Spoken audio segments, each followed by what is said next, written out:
እናንተ በመታመጡት ርዕስ ላይ እናወራለን ማለት ነው ሰው ካወራን በኋላ ለምን ክርስቲያን እንደሆናችሁ ደግሞ ልክ እንደዚህ አንድ ኮንክሪት ምክንያትን ሪዝም ማስቀመጥ ትችላላችሁ ማለት ነው ወአለይኩም ሰላም ወራህመቱላሂ ወበረካቱ ኡስታዝ ወሂድ እሺ አማን ለምንድን ነው ያልሰለምከው ብዙ ምክንያቶች አሉ ግን አንዱን ብቻ ነው ያውና ሐዲስ ላይ እኮ ሐሳብ አልተሰጠበትም ሐሳብን እንስጠብና ቢቀርሻል እሺ አቡኪ ይቅርታ አማን አንዴ ሚዩት ያድርግና ሐሳባቸውን ጨርሰው እስከዛ አንተ በደንብ ካሉ ምክንያቶች ውስጥ ትልቁን እየተዘጋጀህ ቆይ ትልቁን ያልሰለምክበትን ምክንያት ታቀርባለህ ጥያቄ አይደለም የምትጠይቀን ጥያቄው እኛን ይጠይቀን ለምን እንዳልሰለምክ ማለት ነው በዛት ቀጥላለህ ኢንሻአላህ ሚዩት አድርገው እና አቡኪ ሐሳቡ ያውራ ኦኬ እንደዛ ነው እንደዛ አርጋ አማን ከዛ ተቀጥላለህ ማለት ነው አዎ ምናልባት እኛ ከጧት ጀምሮ ነበር እሺ ኡስታዝ መግባት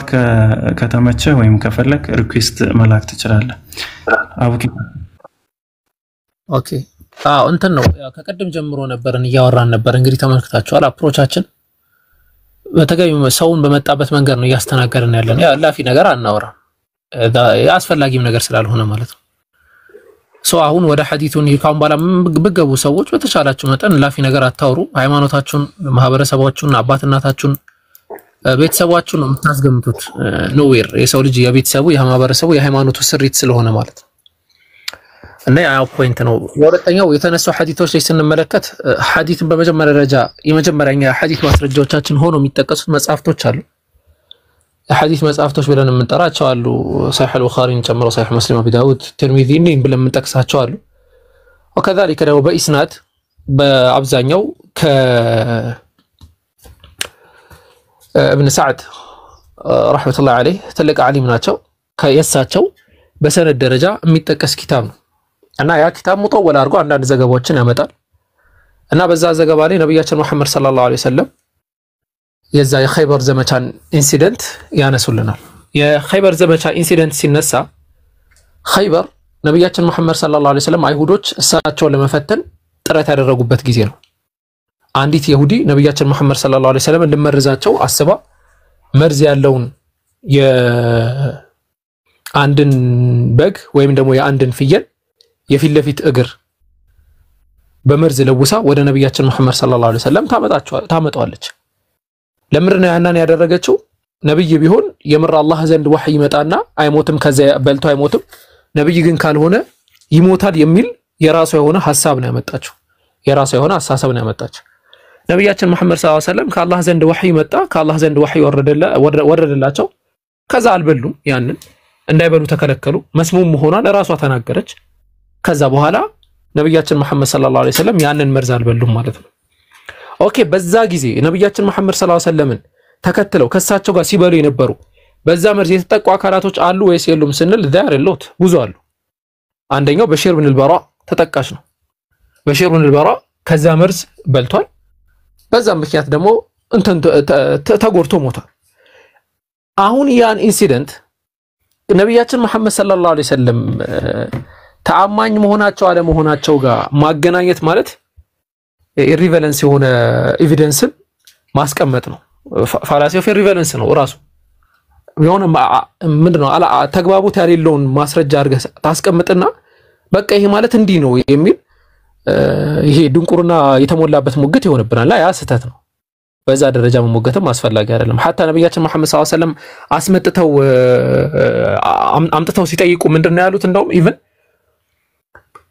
ሰብስበዋቸው ይህንን ነገር እንትን አርጋችሁታል አሉ ነብያችን መሐመድ ሰለላሁ ዐለይሂ ወሰለም እንደውም ማመን አለማመናቸውን ሲጠይቋቸው እስቲ ስለ አባታችን ንገረን በጣም ረጅም ሐዲሱ صحيح مسلم ላይ ማለት በሙጠወል ሆኖ ማለት ስለ አባታችን ንገረን ከዛ ስለዚህ ንገረን ከዛ ስለዚህ ንገረን ከዛ ስለዚህ ንገረን ይያሉ ነብዩ ሁሉ ነገር ይነግሯቸዋል ዘን መጨረሻ ላይ ያምናሉ በቃ አሁን እንደዚህ አድርገናል እንደዚህ የሚያደርገው ምክንያት ነብይ ኮንክ አትሞትም የሚለው ለማሰብ ነው ሐታ በዛ ጊዜ በመዛግብቶች ኢማም ሙስሊም ረህመቱላሂ ዐለይሂ ያስቀመጡት ምንድነው በጣም ብዙ ሰዎች ሰልመዋል ምን አይተው ነብያችን መሐመድ ሰለላሁ ዐለይሂ ወሰለም ያንን በልተው አልሞቱም የሚለውን ኢንሲደንት አይተው ማለት ነው እና ከዛ አንፃር ዝም ብሎ ሰፕረስ ኤቪደንስ ለማድረግ ሞከረ እንጂ ምንም ሪቨለንስ ያለው ነገር አልተመለከትኩም ኦኬ ወደ ቀጣይ ፖይንት መሄድ እንችላለን ወይ ደግሞ የምትጨምሩት ነገር ካለ ኢንሻአላህ እስሚዞ የምትጨምሩት ነገር ካለ እንትን መቀጠል ትችላለን ሐሳቡ ላይ ስለነበርክ ለማለት ነው። ኡስታዝም ነበረ። አይ በቂ ነው በቂ ነው። የተለየ ነገር የለም።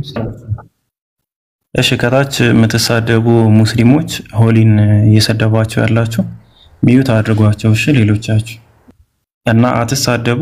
በቃ ተረጋግተን ነው እያወራን ያለነው። ስለዚህ እንትን አትበሉ። ኡስታዝ አቡ ሙአዊያ አይ ቲንክ ሐሳብ አለ መሰለኝ። ቀጥል። አይ የኔ ሐሳብ ብዙም እንትን ባይሆንም እዛው ሐዲሱ ላይ ሰሒህ ሙስሊም ላይ አለ፣ ቡኻሪ ላይ አለ፣ መሰል ኪታቦች ላይ አለ መመረዙን የነገረው ስጋው ነው የሚለውን ነገር ስትቀበሉታላችሁ? ያው ክርስቲያኖች በዛው መመረዙን የነገረው ስጋው ነው ተመርጃለሁ ብሎ የነገረው ስጋ ነውና ያንን ነገር እንዴት ነው ትቀበሉታላችሁ? ይሄማ ትክክል አይደለም። እቺኛይቷን ነው የምትቀበሉት። በመርዝ መሞቱን እኩል የበሉት መርዝ ላይ ይሄኛው ሞቶ ነብዩ ሰለላሁ ዐለይሂ ወሰለም መቅረታቸውስ እንዴት ነው ትቀበሉታላችሁ? ለሁለታቸው ነው የቀረበው። ነብዩን በልተዋል፣ እሱን በልተዋል። ያ ሰውየው ሞቶ ነብዩ መቅረቱስ እንዴት ነው? እንዴት ቀረ? ሁለት ሰው አንድ ላይ መርዝ በልቶ አንዱ ሲቀር አንዱ ሲሞት ታይቶ ይታወቃል? በዛም ላይ እስቲ ብትሄዱበት ክርስቲያኖች ለዓለማመን የምታረጉት ጥረት እቺንም ብትጨምሩበት። እኔ ስጋ ሲናገር አይተናናቅም። እቺችንማ ይሄማ ተረት ነው። እቺኛይቷንስ በመርዝ መብላታቸውንስ እንደ ተረት ወሰዳችሁታል? በዛው እያሰባችሁበት ብትሄዱ መልካም ነው። ይሄ ሐዲስ ግልጽ ነው። ሰሒህ ቡኻሪ ላይ ያለ ሐዲስ ነው። ሰሒህ ሙስሊም ላይ ያለ እና አንዳንዴ ብትረዱ ደግሞ መልካም ነው። ነገራቶቹ አንዳንዴ የምታመጡት ሐዲስ እናንተ ላይ ማስረጃ ሆኖ እንደሚቀርብስ ብታውቁ መልካም ነው የሚል ሐሳብ አለኝ እኔ። ከዚህ ሐሳብ አንፃር መሄድ ትችላላችሁ። እቺንም እያሰባችሁ ሂዱ ለማለት ነው ክርስቲያኖች። ወይም እናንተ አካባቢ ላይ የሚናገር ስጋ መኖሩን ብትነግሩን ደግሞ ጀዛከላህ ኡስታዝ። ባይሆን ይሄ ታሪክ መኖሩ ምናምን ቢል የሆነ ሰው አይ ቲንክ ሚሻል ይመስለኛል። አቡኪ የምታነሳው ሐሳብ ካለ አንሳውና አጣራ አድርገህ ወደ አማን እናልፋለን። ኦኬ አይ ሐዲሱን ያው ኡስታዝም ስላሉ የሚገርም ፖይንት ስላለው መጨረሻ ላይ ያለውን አንዴ ነበብ ላርጋትና ፈጣን አድርጌ ነበብ አድርጌ ተረጉመዋለሁ ኢንሻአላህ። እንትን በሉት ሰሒህ አልቡኻሪ ሐዲስ ነው እንትን ምለው ነብያችን መሐመድ ሰለላሁ ዐለይሂ ወሰለም ያ የመርዙ ኢንሲደንት ከተከሰተ በኋላ ثم قال هل انتم صادقي على شيء سالتكمه عنه بጠይቃችሁ እናንተ ሐቅን ተነግሩኛላችሁ አላችሁ። فقالوا نعم አዋሉ نعم يا ابا القاسم አው አንተ የቃሲም አባት ሆይ አሉ። ሐሳቡን አንዴ ከዚህ ጀምሮ እንትን ልበላችሁ። ቆይ ያው እዚህ ጋር አዋሉ ከነገና قال لهم النبي صلى الله عليه وسلم من ابوكم አባታችሁ ማን ነው ብለው ጠይቋቸው። قالوا فلان እገሌ የሚባል ሰው ነው አሉ። በውሸት ማለት ነው። ከዛ فقال كذبتم ውሸት ተናግራችኋል አለ። በል አቡኩም فلان አባታችሁ ገሌ ሳይሆን እንትና ነው አላቸው። قالوا صدقت አው ትክክል ነህ አለ። ከነገና አንዴ እንዲህ ያለ ቀጠሉ። قال فهل انتم صادقين عن شيء اذا ان سالت عنه فقالوا نعم يا ابا القاسم وان كذبنا عرفت بالنواشا انت ታውቃለህ አላቸው። ሶ እንደዚህ ያለ ይቀጥልና فقال نعم يا ابا القاسم او እውነትን እንነግርሃለን አለ። قال هل جعلتم في هذا الشات سما እዚህ ሻት ላይ እቺ ሙክት ላይ ሱም አርጋችኋል ወይ መርዝ አርጋችኋል ወይ አሉ ነብያችን መሐመድ ሰለላሁ ዐለይሂ ወሰለም። قالوا نعم አዋል قال ما حملكم على ذاك እሺ ይሄንን ያደረጋችሁት ለምንድን ነው አላቸው። قالوا اردنا ان كنت كاذبا نستريح ውሸታም ብትሆን ካንተ ልናርፍ ነው። وان كنت نبيا لم يضرك ነብይ ደግሞ ከሆንክ አይጎዳህም የሚለውን ለማየት ነው። እና ይሄንን አስመልክቶ ሸርህ ኢማም ሙስሊም ቀደም ያለውን ፖይንቶች በሙሉ አስቀምጠዋል ነው። አማን ጋር እንትን በሉ ፒኬ። እሺ ጀዛከላህ። እሺ አማን አለ። አማን አንድ እስኪ ድገምልኝ አማን። አሎ ብራዘር የመጀመሪያ ሐሳቤና መስፈርቴን ካስታወስከው ታስታውሰዋለህ? ስለምን አልሰለማችሁም ይመስለኛል። የምታቀርበው ያልሰለምክበትን ካሉ ብዙ ምክንያቶች ውስጥ አንዱን ትልቁ ምክንያት ነው የምታቀርበው። ጥያቄ አይደለም የምትጠይቅ፣ ጥያቄ ለመጠየቅም አይደለም የገባህ። ያው እንደምታየው ራሱ ጥያቄ ስለሆነ ያን ጥያቄ ብቻ ተመለሳለህ። ባነሳው ሐሳብ ላይ እናወራለን። ከዛ በኋላ ያው ከተግባባን ለምንስ ክርስቲያን እንደሆንክ ደግሞ እንጠይቃለን ማለት ነው። ስለዚህ ለምን ሙስሊም ያልሆንክበትን ካሉ ምክንያቶች ውስጥ ትልቁን ነገር አስቀምጥና ማፋል እንገባለን። ኦኬ እሺ፣ ለምን ሙስሊም አልሆንክም ለሚለው ጥያቄ ዋነኛ እንደኔ መሐመድ እውነተኛ ነብይ አይደለም የሚለውን መቀበሬ ነው። ግባላ እውነተኛ ነብይ መሐመድ አይደለም። ለምን ካልከኝ ደግሞ ብዙ ምክንያቶች ልሰጥ እችላለሁ። አንዱን ምክንያት አሁን ካልካቸው ብዙ ምክንያቶች ውስጥ አንዱን ትልቁን ምክንያት አስቀምጥና ከዛ እናልፋለን ወደ ሌሎች ምክንያቶችም አንድ ባንድ እንሄዳለን። ግን አንዱ የመጀመሪያው ትልቁ ምክንያትህ ምንድነው?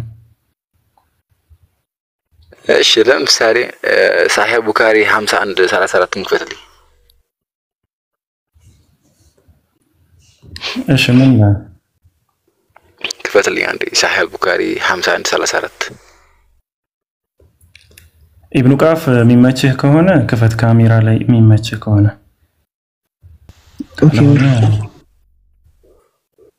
እኔ ከፍታለሁ። ይመችሃል ግን?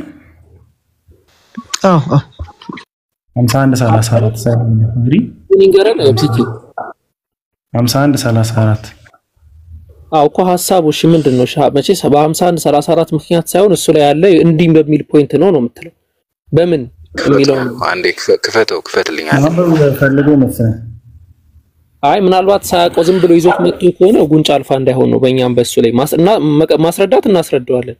አቡበከር ያውልክ ማለት በስነ ስርዓት ግቡና ጠይቁ፣ ሐሳባችሁን ግለጹ ብለኝ በስነ ስርዓት ነው ሐሳብን እየገለጽኩ እየጠየቅኩኝ ያለው። ስለዚህ ክፈትልኝ እዛ በኋላ አማን የሰደበ ሰው አለ ወይ ሪስፔክት አድርጓል? ኖ ስርዓት የሚለው ሐሳብ ምን አመጣው? አሁን ከዚህ እኛ ቤት የምትመጡ ሰዎች ስርዓት ያዙ ምናምን ነገር እያልኩ ቆይታል። ስለዚህ እኔ ደግሞ እሱን ነገር ነው ስርዓት ይዤ ጠብቄ ሐሳባችሁን ስትገልጹ ምናምን ነገር ጠብቄ አሁን ደግሞ እድሉን ስትሰጡኝ ነው እየተናገርኩ ያለሁት። እሺ አናርዝም ተው ችግር የለውም። አናርዝምውና ስሚዝ ሙሉን ታያል ኢብኑ ቃፍ አጥፋው። እሺ ስሚዝ ስለከፈተው እሺ ሙሉን ታያል ማለት ቆርጦ ክሮፕ አድርጎታል። አርቀው ስሚዝ Okay, that the prophet married her when she was 6 years old, and he consummated his marriage when she was 9 years old.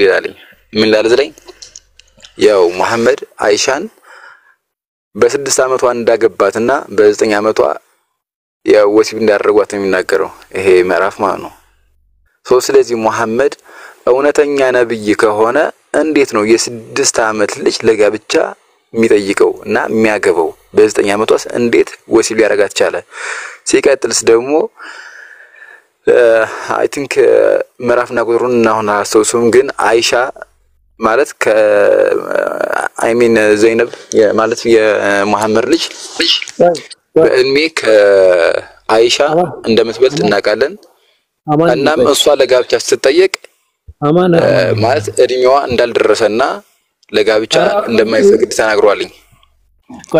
ስለዚህ ይሄን ሰውዬ እንዴት ነው ነብይ ብዬ ልቀበለው የምችለው? እሺ አማን ጨረስክ? እንዴት ነብዩ ልቀበለው ይችላል? ይሄን ሰውዬ ጨርሰሃል? እቺ ከአንድ ጥያቄ ነች። ካቡት መልስልኝና አይ በመሀል የገባሁት የሆነ ሌላ ፖይንት ላይ ደግሞ እንደሄድ ብዬ ነው። እሺ ሁለት ፖይንቶች ነው ያነሳው፣ ሁለቱም ላይ እንሄድና እሺ ነብዩ አይሻን በስንት አመቷ ነው ያገባት? አማን ሰውዬ ምናምን እንትን ሪስፔክትፉል ሆነና ሰውዬ ምናምን የሚለውን ተርም ባትጠቀመው ደስ ይለናል። ጀስት ሪስፔክትፉል ከሆንክ ማለት ነው። ካልሆንክ ነው መጠቀም ትችላለህ። ያው ተገምተህ ነው የምታልፈው። ኖርማሊ ምንም ችግር ያለው ነገር አይደለም። ኦኬ በስንት አመቷ ነው ያገባት? በ6 እሺ ምንድነው? እሺ አሁን በ6 አመቷ አገቧት። እሺ እንዴት የ6 አመት ልጅ 54 አመት ሰው ሊያገባት ይችላል እንዴ? እንዴት ያገባው? ጤነኝነት እኮ አይደለም እንዴ? ጤነኝነት ማለት የ6 አመት ህፃን ልጅ እንዴት የ54 አመት ትልቅ ሰውዬ አማን ሽማግሌ ሰውዬ እንዴት ሊያገባት ይችላል? አማን ኦኬ ሰሙ ወይ እባክህ ይሄ መጽሐፉን እንትን አትጥፋ። እዚህ የትምህርትህን የማህበረሰብህን የቤተሰብህን እንትን አትጥፋዚ በስርዓት አውራን እባክህ አራሳከኛት ምንድነው አንተ እንደ ነብይ ማይም ነህ እንዴ የቤተሰብን አላለም that the point በቃ አንድ ክርስቲያን ማለት ነው አሁን ይሄ እንግዲህ ሃስቲ ጀነራላይዜሽን አይደለም ግን ፖይንቱ ይሄ ነው በቃ አለቀ እንግዲህ በሪስፔክት ነው እያወራን ያለነው እንግዲህ በሪስፔክት ነው እየቀጠልን ያለነው ሐሳብ ላይ ነው እያወራን ያለነው እንደዛ ሆኖ እንደዚህ ሆኖ ምናምን ለዚህ ነው እኮ ሰው እየሰለመ እናንተ ማክፈር ማችሉት ለዚህ ነው ባይዘው እና ኦኬ ሐሳቡ ላይ እንሄድበታለን ኢንሻአላህ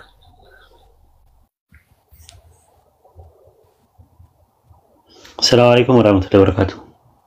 وعليكم السلام ወአለይኩም ሰላም ወራህመቱላሂ ተመልከቱ ማለት ትልቅ እድል ነው የተሰጣቸው ማለት ለምን እንዳልሰለማችሁ ምክንያታቸው ተናገሩ ነው ተባሉት በነፃነት ሐሳባቸው ማንሸራሸር ስለማይችሉ ያለው አማራጭ የሆነ ሞክድ አድርገው ወይ ደግሞ አበሳጭተው ያናደው መውጣት ነው የሚፈልጉት አሁን አውኪ ምንድነው ያደረገው ለምንድነው ማለት ስታንዳርዱን ከየት አመጣኸው ማለት ወይ ከባይብል ነው ወይ ሎጂክ ነው ወይ ደግሞ መመራዊያን ነው የሚሆነው ስለዚህ ወይ የሆነ ነገር ስታንዳርድ ያስፈልጋል አሁን ምንድነው የማያገቡበት ምክንያት ምንድነው ሲለው ሎጂካሊ ሲመታው ቀጥታ ምንድነው ያደረገው ወደ ስድብ ነው ሄደው ማለት ነው ይሄ ምንድነው መሸነፍ ነው ክርስቲያኖች በቀጥታ ከኛ ጋር መተው በሰላም ተረጋግተው መነጋገር አይችሉም በፍጹም እኔ መነግራችሁ ማለት ነው 100% ነው መነግራችሁ ተረጋግተው ከኛ ከሙስሊሞች ጋር መነጋገር አይችሉም በሐሳብ ልዩነትን ብቻ አይደለም ኖርማል ጥያቄ ጠይቁ ሲባሉ ራሱ አሁን ጥያቄ ጠይቅ ተባለ ማውጣት የሚገባው ራሱ ነው የነበረው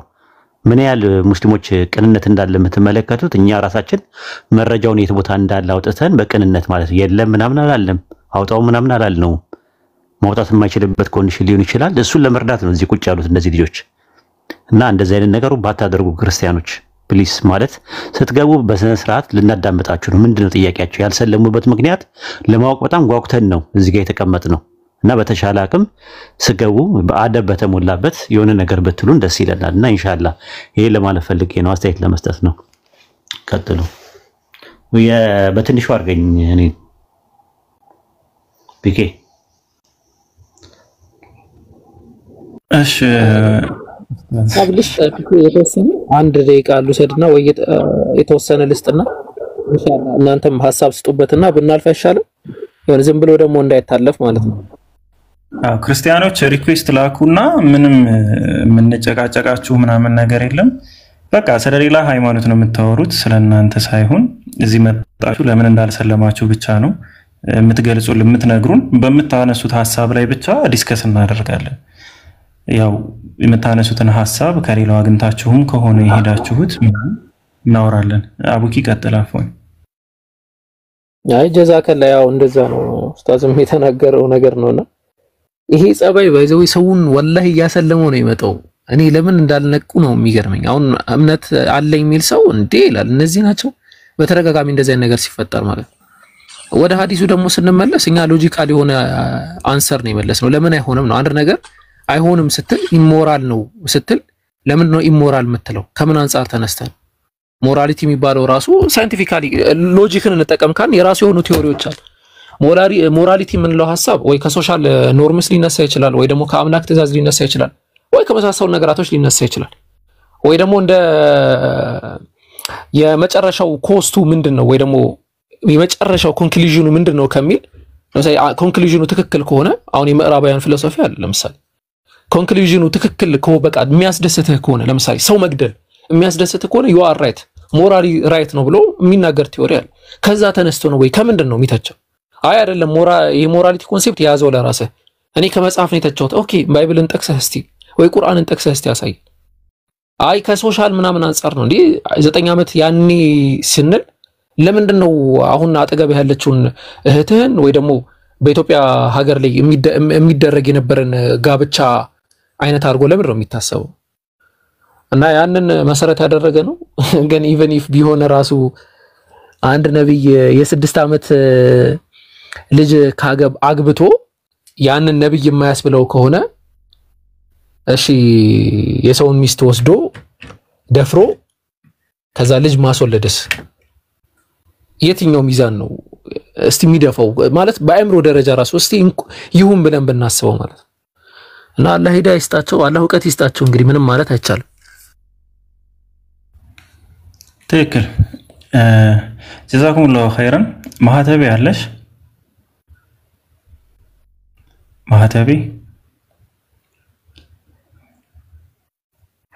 ማህተቢ ያለሽ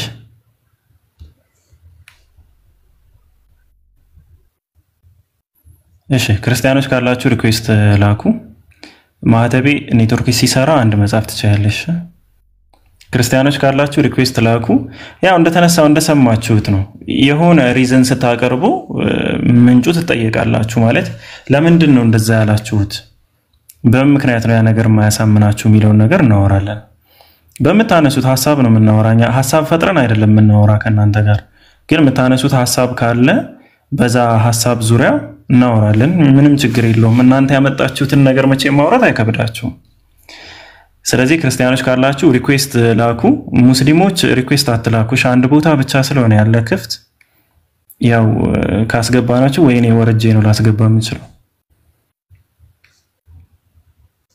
እሺ ህልመኛው ሙስሊም ክርስቲያን ከታች እስኪ ያሳውቀኝ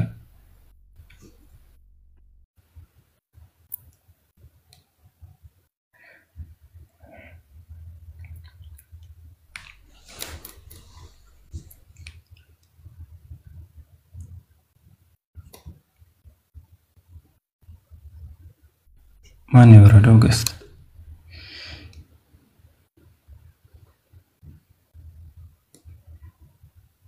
እሺ ክርስቲያኖች ካላችሁ አንድ ቁጥር ጻፉ ክርስቲያኖች ካላችሁ አንድ ቁጥር ጻፉ ወረደ ልጁ ማን ነበር አላየሁትም ሰላም አለይኩም ግን በመጀመሪያ ወአለይኩም ሰላም ወራህመቱላሂ ወበረካቱ አቡኪ ነው እንዴ አቡኪ ና አቡኪ ለክርስቲያኑ ልጅ ወርዶ ነው የትኛው ክርስቲያን ስለ ነብያችን ሲጠይቅ የነበረ ያውን ያልተሰማው ማህተቢ በፊት የነበረው ከሆነ ኦኬ እሺ አዎ አቡኪ ካለ አንድ ቁጥር ጻፍሽ መሲ ኔትወርክሽ ያስቸግራልሽ መሲ ኔትወርክሽን አስተካኪ በጣም እየዘገየብሽ ነው ኦኬ አልሰማም አሁን ተሰማያለሽ ኦኬ እሺ ትምርት ልትቀጥሉ ነው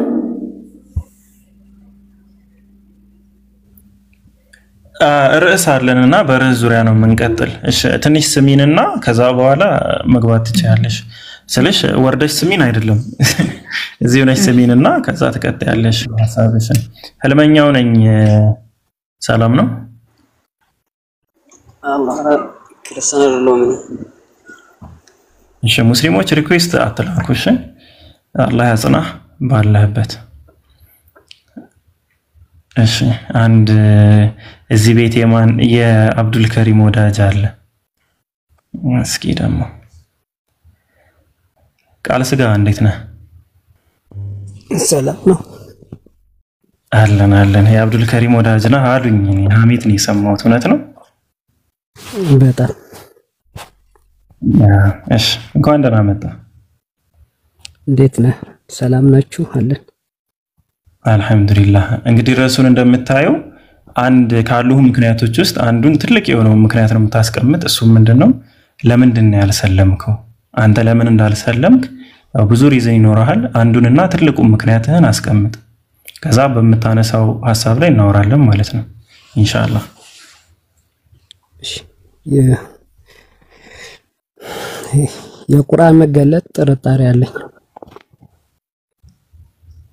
ምኑ ነው ያጠራጠረ አሁን ከቁርአን መገለጥ ወይም ሪቪሌሽን ጋር በተገናኘ እንዳታምን ያደረገ ፖይንት ምንድነው ይሄ ድፍን ያለ ነገር ሳይሆን የሆነ ስፔሲፊክ የምታነሳው ነገር ቢኖር አሪፍ ነው ኦኬ አላህና ገብርኤል የተነጋገሩበት የለም አንድ ሁለተኛ ደግሞ መሐመድና ገብርኤል የተነጋገሩበት ቁርአን ላይ የለም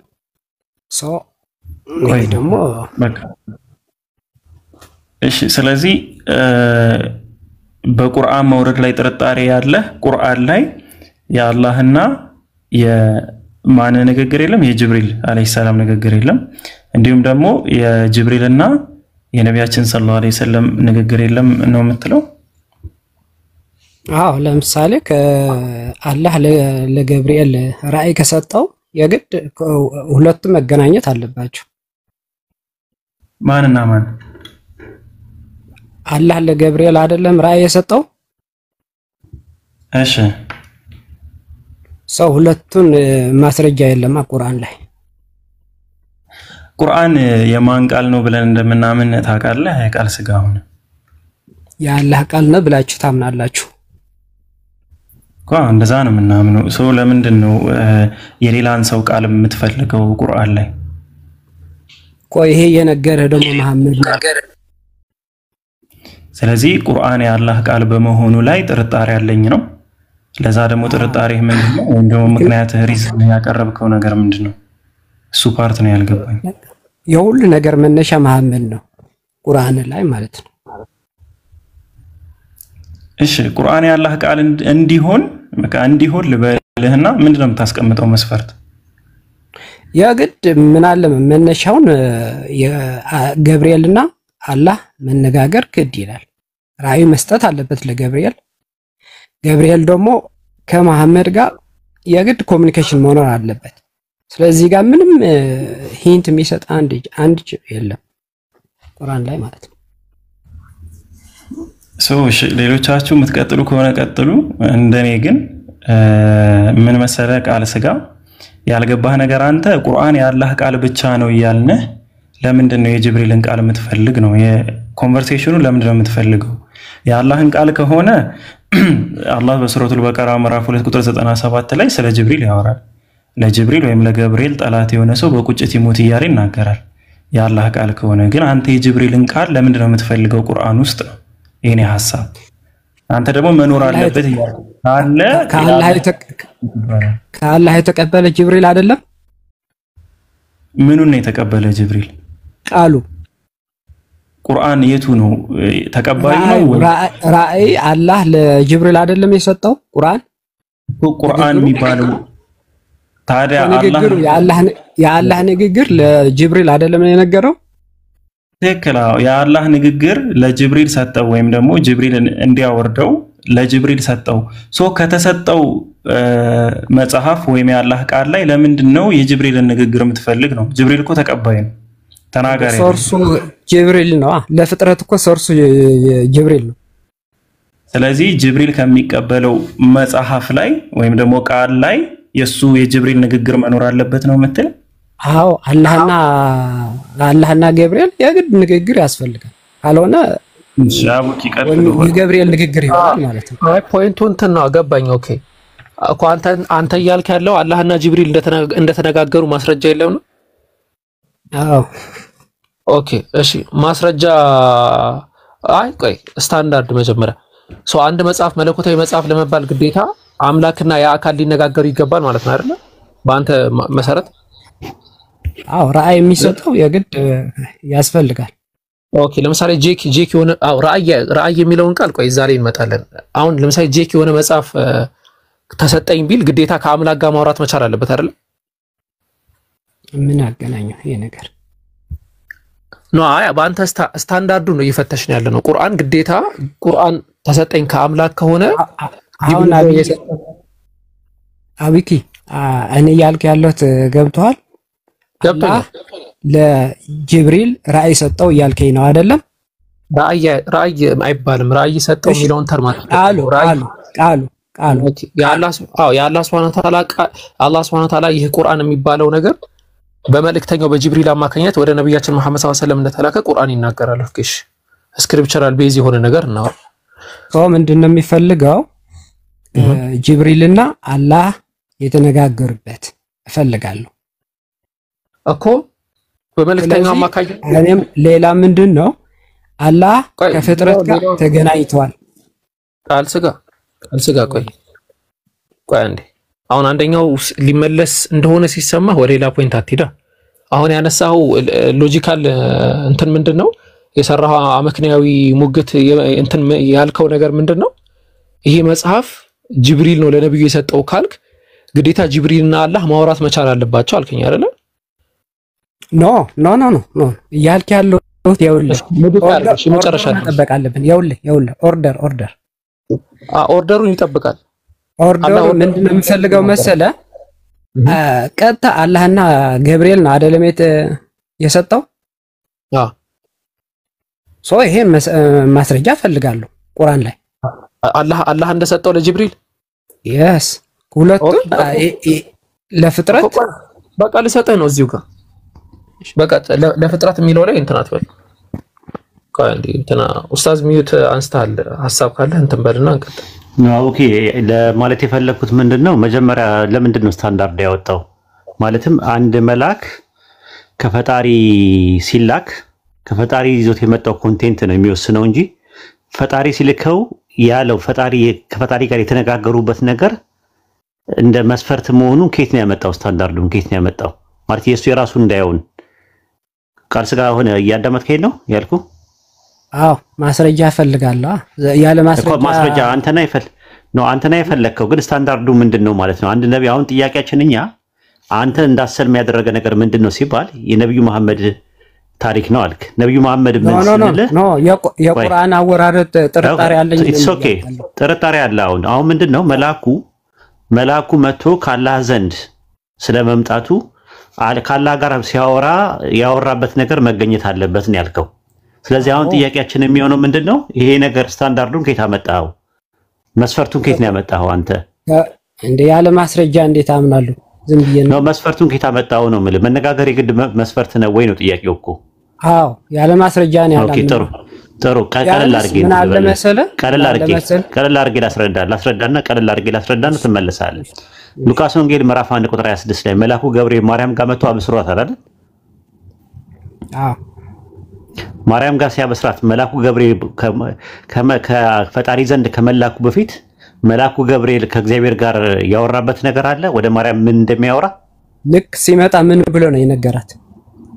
ከእግዚአብሔር ዘንድ ተልክ ያለው ነው ያላት። አዎ ከእግዚአብሔር ዘንድ ነው አይደለም? የጠየቀው ሰው አይደለም ማውሰው እንደዛማ እኛ ጋር ማለት ጥያቄ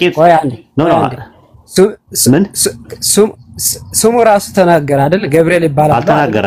አላላትም። ኦኬ በጥልቁንና እንዲያሳየው ሉቃስ 1:26 ላይ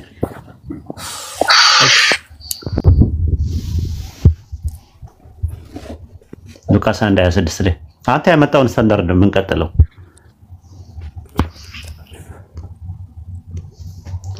የሉቃስ ወንጌል ምዕራፍ 1 ቁጥር 26 ላይ እዚህ ጋር ተመልከት። በስድስተኛው ወር መልአኩ ገብርኤል አለ። ያው የሚናገረው ሉቃስ ነው። ናዚህ ወደምትባል ከተማም ከዳዊት ወገን ለዮሴፍ ታጭታ ወደ ነበረች ወደ አንዲት ድንግል ከእግዚአብሔር ዘንድ ተላከም ብሎ የሚነገረው እንትን ነው። የድንግሊቱም ስም ማርያም ነበር። መልአኩም ወደ እርሷ ገብቶ ደስ ይበልሽ፣ ጸጋን የሞላሽ ጌታ ካንቺ ጋር ነው፣ አንቺ ከሴቶች መካከል የተባረክሽ ነሽ አላት ይላል። ገብርኤል ነኝ አላት። ስሙ ማን አለክ? ስሙ ማን ነው? መልአኩ ማን ነው? ገብርኤል ነኝ ያለው ራሱ አይደለም። መልአኩ ገብርኤል ነኝ አላለም ነው ፖይንታችን። ቃል ስጋ ሆነ እኮ ምን አላት? እሱ ቃል ስጋ ሆነ። መልአኩ እኔ ገብርኤል ነኝ ብሏል ነው ያልከው። እኔ ገብርኤል ነኝ ብሏል ወይስ አላለም? እሱን እየፈለግን ያለ ነው። ብሏል ወይስ አላለም? የሶር ነው ገብርኤል ነው ብሏል አይደለም የመጣው? ገብርኤል አላለም ብሏል ወይ? ገብርኤል ነኝ ብሏል? ስም አልተጠቀሰም እዚህ ጋር። ገብርኤል ነኝ ብሏል ወይስ አላለም ነው ጥያቄው። አንተ ብሏል አልክ፣ እኛ አላለም አልን እኮ።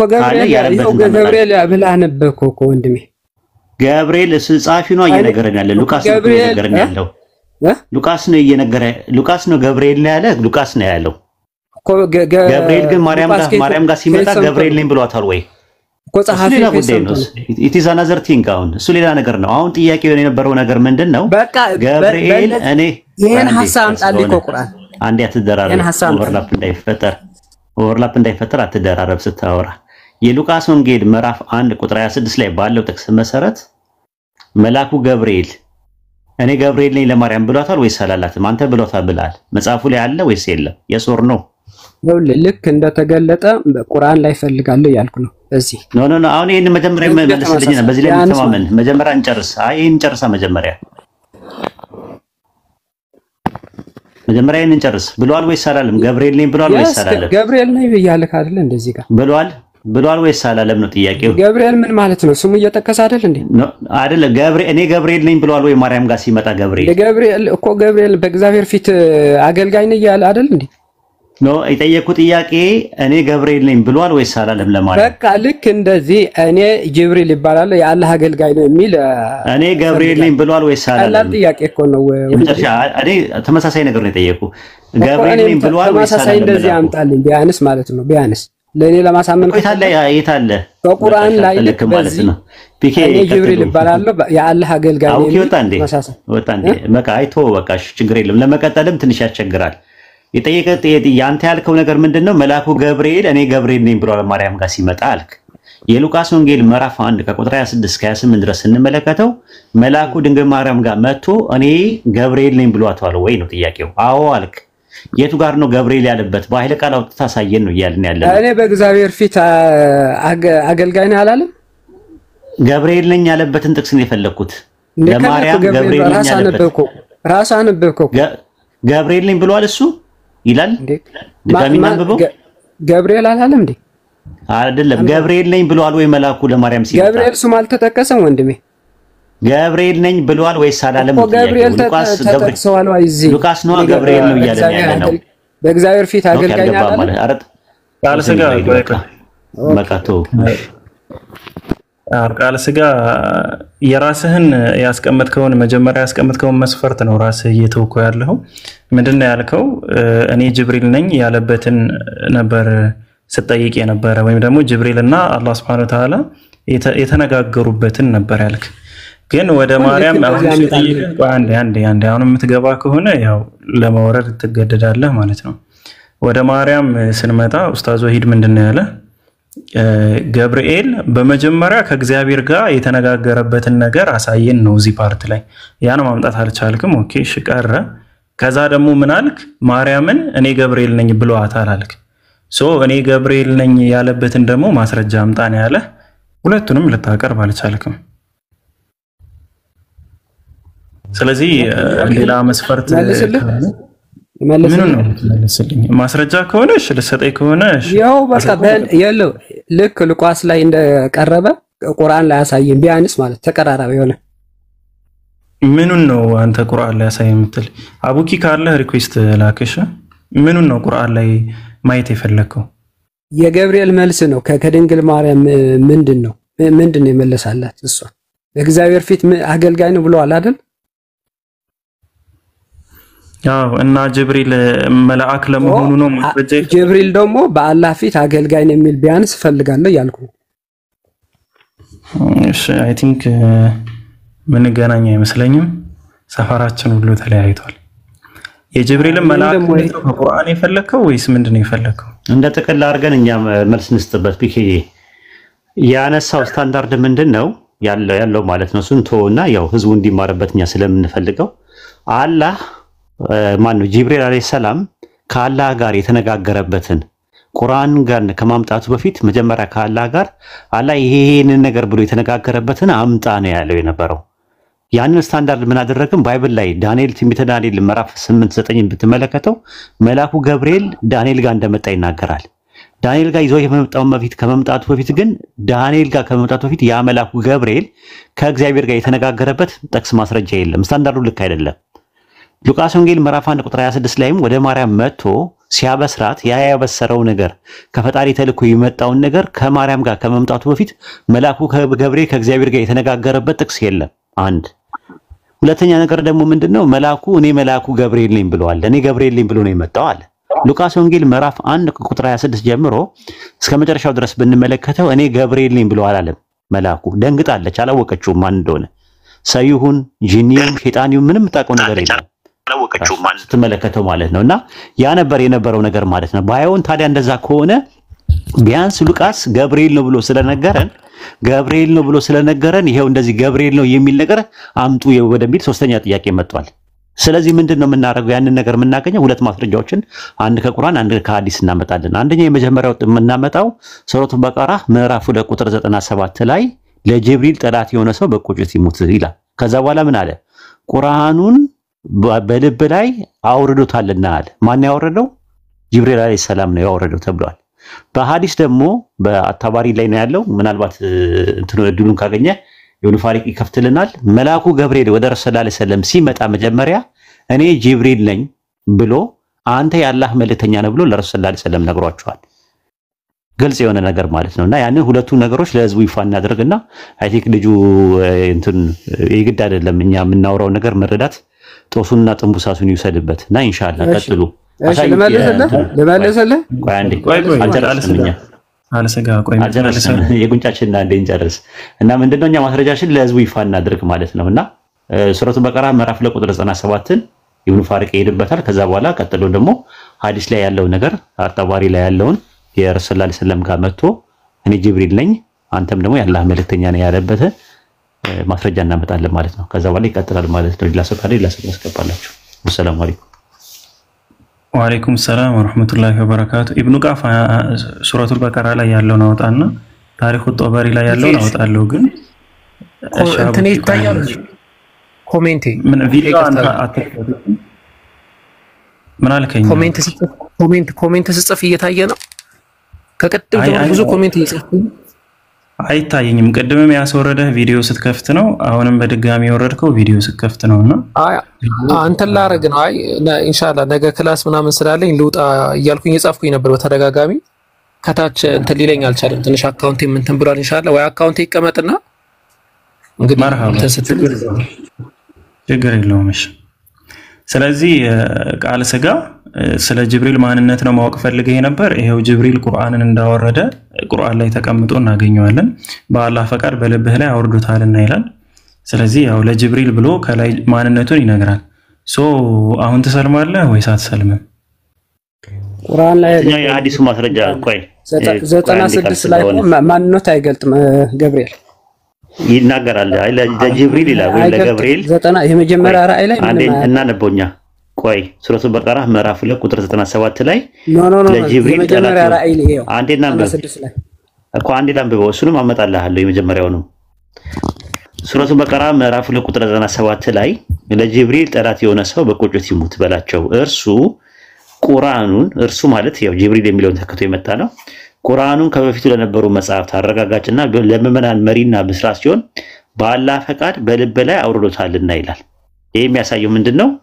ረሱል ሰለላሁ ዐለይሂ ወሰለም ቁርአንን ይዞላቸው የመጣው ጅብሪል መሆኑን አምላካችን አላህ ነግሮናል። ረሱል ሰለላሁ ዐለይሂ ወሰለም በሐዲስ ላይ ሲናገሩ ኢማም ቡኻሪ ሐዲስ 3236 ላይ እንዲያወጣለት ኢብኑ ቃፍ ካገኘ ማለት ነው 3236 ላይ ኢማም ቡኻሪ እሺ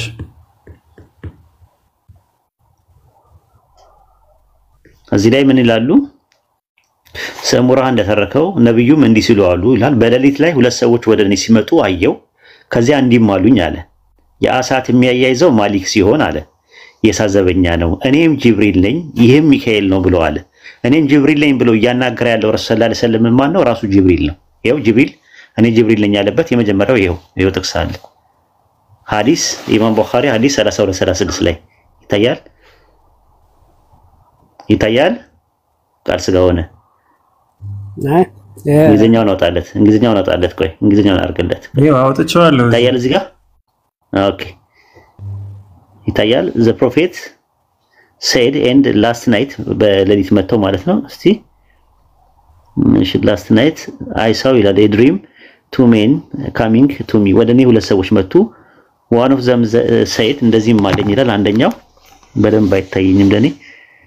እሺ ምንድነው ፋየር የሚያቀጣጥለው ማሊክ ይባላል። ሁለተኛው ደግሞ ምን ይባላል? ምንድነው አም ጅብሪል አላየው እዚህ ጋር አም ጅብሪል and this is ሚካኤል ይሄ ደግሞ ሚካኤል ነው ብለዋል። ሶስት ሆኖ ነው የመጡት። ስለዚህ እኔ ገብርኤል ነኝ አለ። ይሄው እዚህ ጋር እኔ ገብርኤል ነኝ አም ገብርኤል ይታያል ቃል ስጋ ሆነ። ገብቶኛል። 96 ላይ ያልተገለጠ እዚህ መገለጥ ትክክል አይደለም። ጭማሪ ነው። ታዲያ እንዴ ጭማሪ ነው? እኛ ቁርአንና ሐዲስን ነው የምንቀበለው። ሲጀምር የ96 ራእይ ላይ ሳያል ቡኻሪ 3 ላይ ወረቃና ከዲጃ እንደተናገረች ነው። ኖ አሁን አይፈለከው ነገር ይኸውልህ የጠየቀው የነበረው ቁርአን ከአላህ ዘንድ ስለመምጣቱ ገብርኤል ስለመሆኑ ማስረጃ አምጧል። ከቁርአን አንድ ደግሞ ከሐዲስ ሰጠን። አይ ከቁርአን 97 ነው ያነበብክልኝ። ችግር የለውም። አሁን ችግር የለም። እኛ ላዳማጭ ነው ጉንጫልፋን ፈርቁ ወይም ደግሞ ቁርአን የሚለው በቅንፍ የተጨመረ ነው። ቁርአን የሚል የለም። ምኑ ነው የተጨመረው? ቁርአን በቅንፍ አይደል እንደ የተጨመረው?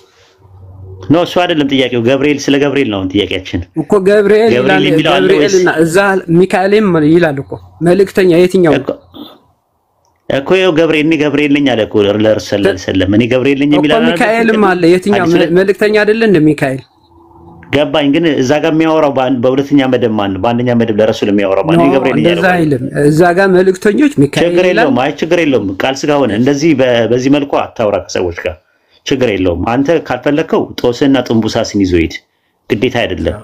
ራስ አንተ የጥያቄው መልስ አልገባህም ማለት ጥያቄው አልተመለሰም ማለት አይደለም። እኛም ደግሞ የምንነጋገረው ለአንተ አይደለም። አንተ ምክንያቱም እንትን ነው ልብህን ዘግተው አፍን ከፍተን የመጣኸው ሁለቱ ይለያያል ማለት ልብህንም አፍንም ነው እንድከፍተው የምንፈልገው እኛ። ልብህን ዘግተህ አፍን ከፍተህ ስትመጣ እኛ ማድረግ ያለብን ምንድነው? ህዝብ አለ፣ ታዳሚ አለ፣ ታች ሪስፔክት የምናደርገው ክርስቲያኖች አሉ፣ የሚያዳምጡ ሙስሊሞች አሉ። ለነሱ ነው አድሬስ ማድረግ የምንፈልገው እንጂ አንተ ካልገባ አልገባህም ነው። የታባቱ ጦስና ጥንቡሳስን ይዞ ሄድ። እሺ አብሽር ቀጥል። ፒኬ ወንድሜ ምን እንደሆነ ታውቃለህ?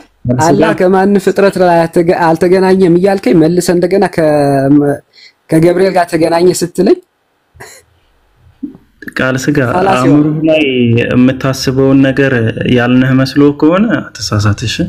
እንደዛ ያለህ ማለት አላህ ከፍጥረት ጋር ተገናኝቷል። አንተ ተገናኝቷል ብለህ ታምናለህ? ተገናኝቷልም ያለ ሰው የለም። ኤኒዌይስ እኮ ፍጥረት ላይ ይገባል አላህ።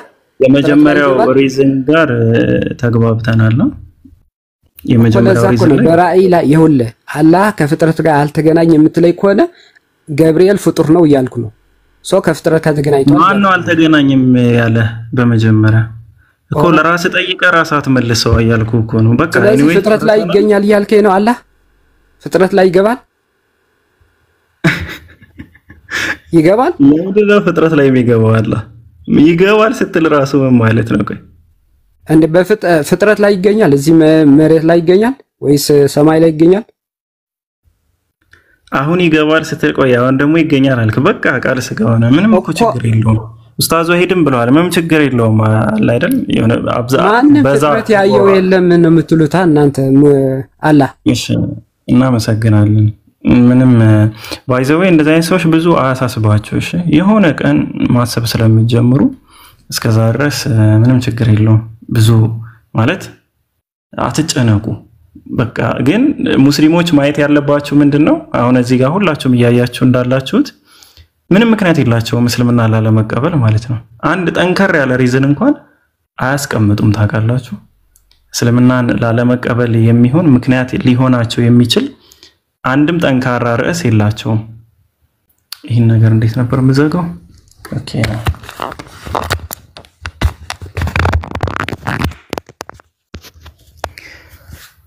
እና እንደዚህ ነው። ዛሬም ፕሮግራማችንም እስካሁን ድረስ የቆየው ትልቁ ምክንያት ዝም ብለው እንደሚወራጩ ምናምን እንድታዩ ነው። ማለት ምንም ክሪቲካል የሆነ አንድ የሚያቀርቡት አንድ በቃ ደህና የሚባል ነገር ጥሩ ጭንቅላት ያለው ሰው ሊያቀርበው የሚችለውን ነገር የሚያቀርቡት ነገር የለም።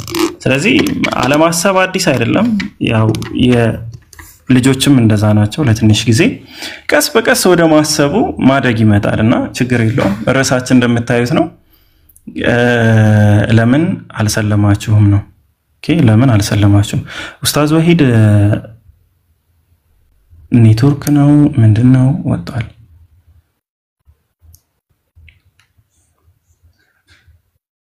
ኡስታዝ ወሂድ ኔትወርክ ከሆነ ተመልሰ መግባት ትችላለህ። ስለዚህ ምክንያት ያላችሁን ክርስቲያኖች ብቻ ነው የምንፈልጋችሁ። እሺ፣ ምክንያት ያላችሁ ጠንካራ ምክንያት ኮንክሪት የሆነ ነገር ያላችሁ ክርስቲያኖች እስኪ አንድ ቁጥር ጻፉና ከታች አስገባችኋለሁ ኢንሻአላህ። ክርስቲያኖች ብቻ አንድ ቁጥር ጻፉ፣ አስገባችኋለሁ። እስሚዝ ሐሳብ አለ? እሺ፣ ለምን ጥሩ ሪዝን ነው፣ ግን ከፍ ብለህ እስኪ አውራው ናና ከፍ ብለህ ክርስቲያኖች አንድ ቁጥር ጻፉ። ጥሩ ባይዘው እስካሁን ከጀመርን ጀምሮ ስንት ሰዓት አለን የተቀመጥን። በጣም ቆንጆ ቆንጆ ምክንያቶች ነው እየቀረቡ ያሉት። በጣም አስተማሪ ሊሆኑ የሚችሉ ብዙ ቆንጆ ምክንያቶችን ነው እያየን ያለነውና ማሻአላህ አላህ ይጨምርላችሁ። እና ጥሩ ጥሩ ምክንያት ነው። ኢንሻአላህ እንቀጥላለን። አሁን እኛ ለምንድነው ክርስቲያን ያልሆናችሁ ተብለን ብንጠየቅ በአላህ የሚገርም ነው። እና ለምንድነው ያልሰለማችሁት? እስቲ በቃ አንድ ደህና ነገር ንገሩን እስኪ ዛሬ እኛን ሊያነቃንቀን የሚችል ለካ እንደዚህ ያለ እስልምና ላይ ታዲያ እኛ ስለምንድነው የምንቀበለው ልንልበት የምንችል ቆንጆ ምክንያት አስቀምጡልን። እሺ በጣም ቆንጆ ምክንያት።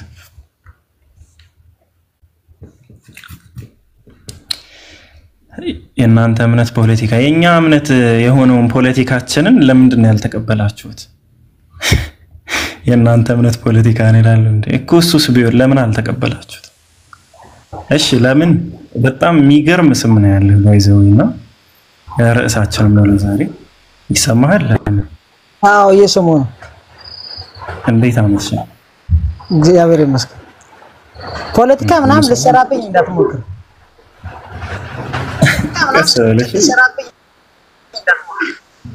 ችግር ቀስ በል ያለኸው ራስክን አትዋሽም መቼም አይዞሽ ቆይ አንዴ አይዞህ ይላል ማነው ዳሪ ነው የሚባል ልጅ። እሺ ይሁን ችግር የለውም። አሁን ራሱ እንደምታየው ነው። እኔ አልዋሽም ብቻ ጌታ ይባርክህ። አንተም ራስህ እንደማትዋሽ ተስፋ አደርጋለሁ። ለምን አልሰለምክም? እስኪ በጣም ብዙ ምክንያት አለ። አንድ ትልቅ ምክንያት አስቀምጥልኝና ለምንድን ነው ያልሰለምከው? ከዛ በሐሳብህ ላይ እናወራለን። እሺ ለምን አልሰለምኩም? አብዛኛው ከናንተ ቁርአን ላይ የተጠቀሱት ነገሮች በሙሉ ከእምነት ጋር የሚገናኙ አይደሉም። የሆነ ሳስበው እና የናንተ ኡስታዞችም ምንም እኛ ከምናውቃችሁ በፊት እናከብራችሁ ነበር እንወዳችሁ ነበር። ግን አንድ ምክንያት አስቀምጠን እሺ ለምን አንድ ምክንያት ችግር ብዙ አለ። ትክክል ነው ብዬ ስለማና መሐመድ የተከተለ አንዴ ለምን ብዙ ሐሳባት ሄደሽ ቁርአን ላይ አሁን ከናንተ መጽሐፍ ላይ ብዙ ሃይማኖታዊ ያልሆኑ ነገሮች አሉ አልከኝ። ጥሩ አሪፍ ምክንያት ነው። ከነዛ ብዙ ሃይማኖታዊ ያልሆኑ ነገሮች ውስጥ አንዱን ጥቀስልኝና ከዛ ኦኬ እኛም ደግሞ ይሄ ነገርማ ያስወጣል ማለት ነው ብለን እኛም እንወጣለን። ችግር የለውም። እሺ አሁን ለምሳሌ እዚህ ምድር ላይ ሰው ሁሉ የተላከው ለስጋዊ ፍላጎት ነው ብለን እኛ እናምንም አይደል? እናንተ የራሳችሁ ምልከታ ሊኖራችሁ ይችላል። የኛ ምልከታ እዚህ ምድር ላይ እኛ ተቀተል ለቅጣት ነው የመጣና ቅጣቱን ተቀብለን ቅጣቱን ያገኘ ከቅጣቱ ተማረ። ለምን ጥያቄ ሜቢ አልገባህም መሰለኝ። ድገምልህና ለምንድን ነው አንተ እዚህ ምድር የመጣህ ብዬ አልጠየቅኩህም። ክርስትና ምንድነው የሚያስተምር ስለዛ አላልኩም። እኔ ጠየቅኩህ ለምንድን ነው አንተ እስልምና ልትቀበል ያልቻልክበት ምክንያት ምንድነው? በቃ አንድ ትልቅ እስኪ ምክንያት ንገረኝ። ነብዩ መሐመድ እሺ በቃ ስለ እስልምና የማልቀበልበት ምክንያት እስልምናን የመሰረተው የመጀመሪያው ነብዩ መሐመድ ነው ብዬ አምናለሁ። ከዛ ውጭ ከነብዩ መሐመድ ውጭ ሌላ ምስክርነት ስለ እስልምና ወይም ስለ ቁርአን ምስክርነት የሚሰጥ ማንም የለም። እሺ ስለዚህ አንድ ሰው የተመሰረተ እምነት ነው ብዬ ስለማመን ማለት ነው። አንዴ ቆይሽ ጥሩ አሪፍ ምክንያት በቃ አንድ ምክንያት አስቀምጣል። እሱ ምንድነው? ነብዩ መሐመድን ሰለላሁ ዐለይሂ ወሰለም ምስክር የላቸውም። ስለዚህ ምስክር ስለሌላቸው ነብይነታቸው የሚመሰክር እኔ እስልምና ልቀበል አልቻልኩም ነው አይደል? በቃ ይሄ አሪፍ ምክንያት ነው። አመሰግናለሁ ስለ ምክንያትህ። እስኪ የኛ ነው ምስክር የላቸው የሚለውን ነገር በቃ አሪፍ ሪዝን ስለሆነ ስለዚህ ምስክር የሌለው ማንኛውንም ነብይ አትቀበልም ማለት ነው አንተ? ምስክርነት ቢያንስ አንድ ሰው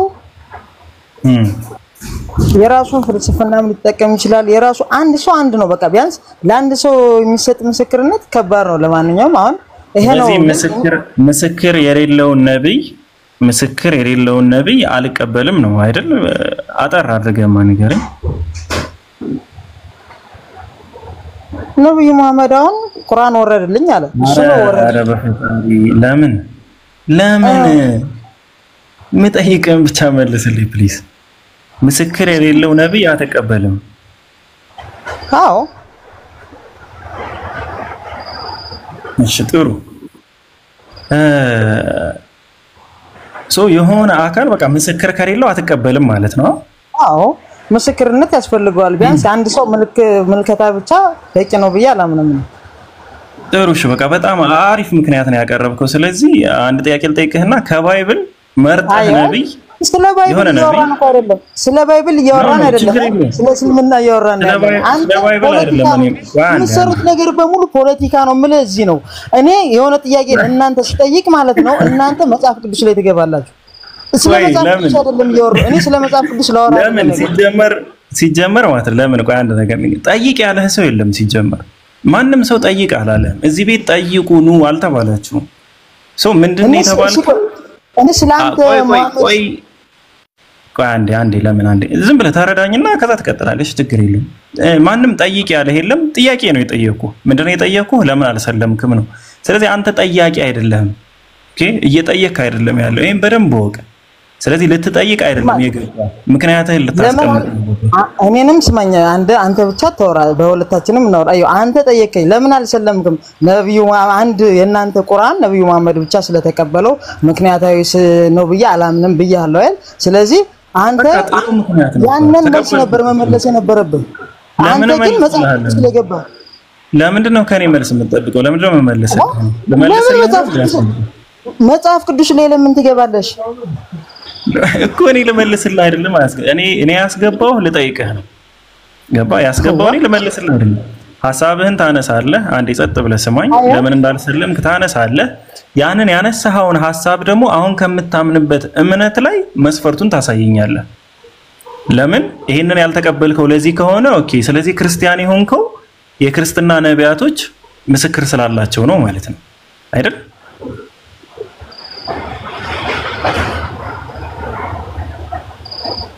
አይደለም?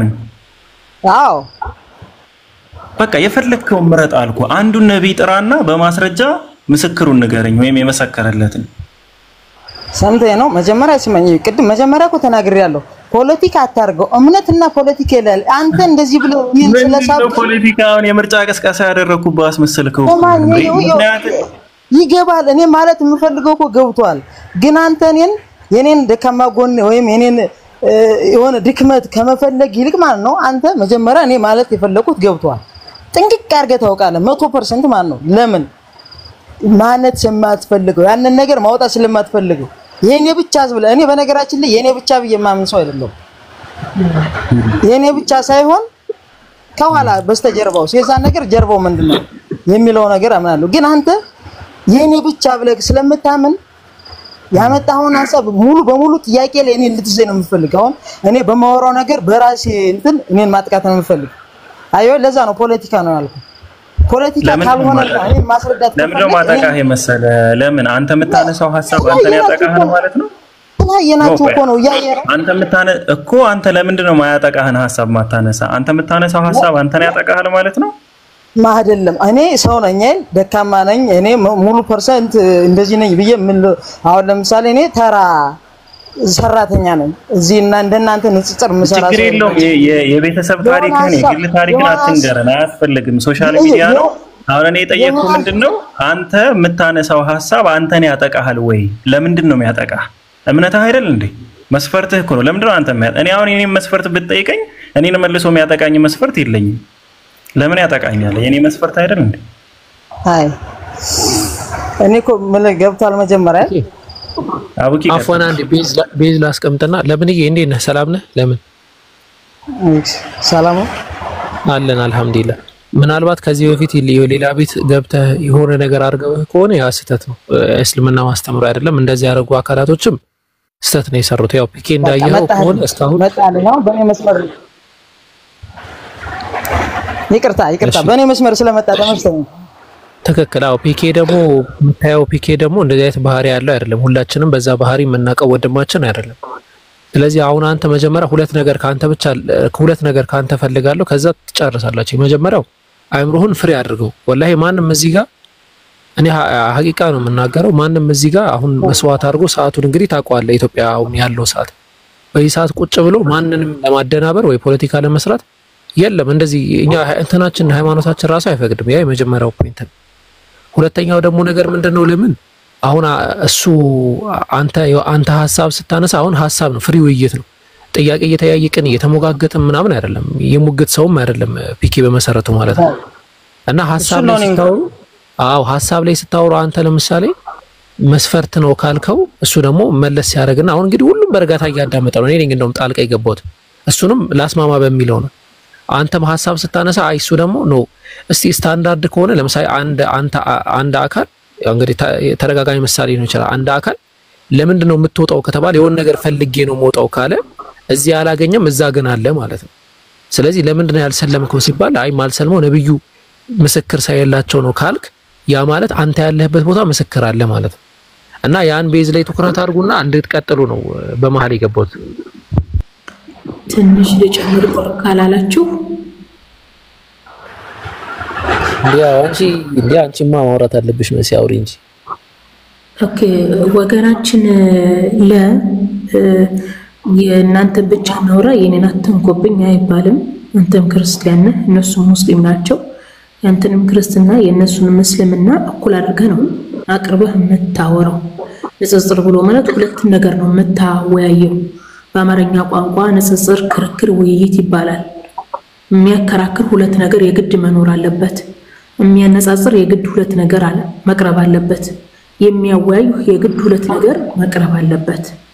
ምን አለ መሰለህ ጓደኛህ ጋር አንተ ምሳ ይዘህ እሱ ምሳ ይዞ ያንተ ምሳ ብቻ እንብላ ሌላ አላስበላም ብሎ ማለት አያስኬድም አይደለም። ስለዚህ አንተ ክርስቲያን ሆነህ ነው የገባው፣ ልጁ ሙስሊም ነው። ስለ እስልምና ብቻ እናውራ ያኔን አትንካብኝ አያስኬድም። በሞራልም ሆነ በቋንቋም ተቀባይነት የለውም። ኦኬ ስለዚህ ምንድነው የምታደርገው? ክርስቲያን እንደሆንክ ሁሉ ክርስትናን አቅርቦ ሙስሊም ነው ስለ እስልምና ይጠይቀኝ ብሎሃል ያንተንም ክርስትና አድርጎ ነው የሚያስተያየው እንጂ የኔን ብቻ አትንኩ። ደካማ ጎን ታደርገዋለህ እንዴ? ክርስትና ላንተ ደካማ ጎን ነው እንዴ? ሃይማኖት አይደለም እንዴ? ለምንድን ነው የምትፈራው? መጽሐፍ ቅዱስ ለምን ትፈራለህ? እንደዛ መሆን የለበትም። ሁላችሁም ስትገቡ የኔን አትንኩብኝ፣ ፖለቲካ ሰሩ፣ ድራማ ለምንድን ነው እዚህ ግን ያክል የምትፈራው? አትፍራ። ያንተንም ምሳ አቅርብ፣ የኔንም ምሳ እናቅርብ፣ እኩል እንብላ ነው በቃ። ይሄ እንትኑ አይዲያው ማለት ነው። አይዲያው ይግባ። አይ የእናንተ ምሳ ጥርግ አድርጌ ልብላና የኔን አላስነከም ደብቄ ይዤ ሄዳለሁ፣ አይ አያስሄድም። በሞራልም በቋንቋም ተቀባይነት የለውም ነው የምልህ። ቀጥሉ። እሺ ጨረሳችኋል? ጠየቀኝ ለምን ሙስሊም አልሆንክም አለኝ። እስልምና ወይም ቁርአን ከአንድ ግለሰብ ብቻ የመነጨ ነው ብዬ ስለማመን አልኩት። ለዛ መልስ መስጠት ነበረበት። ከዛ ውጪ ግን ሌላ ነገር የሚዘበዝበው ነገር ያልሰማም። ለምን እሱ በራሱ ትክክል ነው፣ እኔ በራሴ ትክክል ነኝ። በቃ አለኝ። ለምን አልሰለምክም? መልስ መልሻለሁ እኔ ራሴ። እሱ ለዛ ለጠየቀኝ መልስ ስለመለስኩለት ያንን ተገቢ መልስ መስጠት እየቻለ ማቴዎስ ወንጌል ምናምን ቢለኝ አልሰማም። ምን አገባኝ? መጀመሪያ ለምን በተደጋጋሚ ሁሉም እያስረዳኝ ለማስረዳት እየሞከሩ ነው። አሁን ደግሜ እነግርሃለሁ። አንድ ሰው አንድን ነገር ሪፊውዝ ሲያደርግ ወይም ደግሞ ምላሽ ሲሰጥ ነው ነገር መስፈርት ሲያስቀምጥ ያንን መስፈርት በመጀመሪያ ደረጃ ለራሱ ሊያሟላ ይገባል። አንተ አሁን ለምሳሌ እስልምና ላይ የማልቀበልበት ይህ ምክንያት ነው ብለህ ምክንያቱን ስታቀርብ ያ ምክንያታዊነት አንተ ዘንድ ሊሰራ ይገባል፣ ላለህበት እምነት ማለት ነው። ያን ነው እየተባልክ ያለው። ተረዳህም? እሺ መጀመሪያ ይመልስልኝ። አሁን እኔ የጠየቁትን ጥያቄ ይመልስልኝ። ለምን?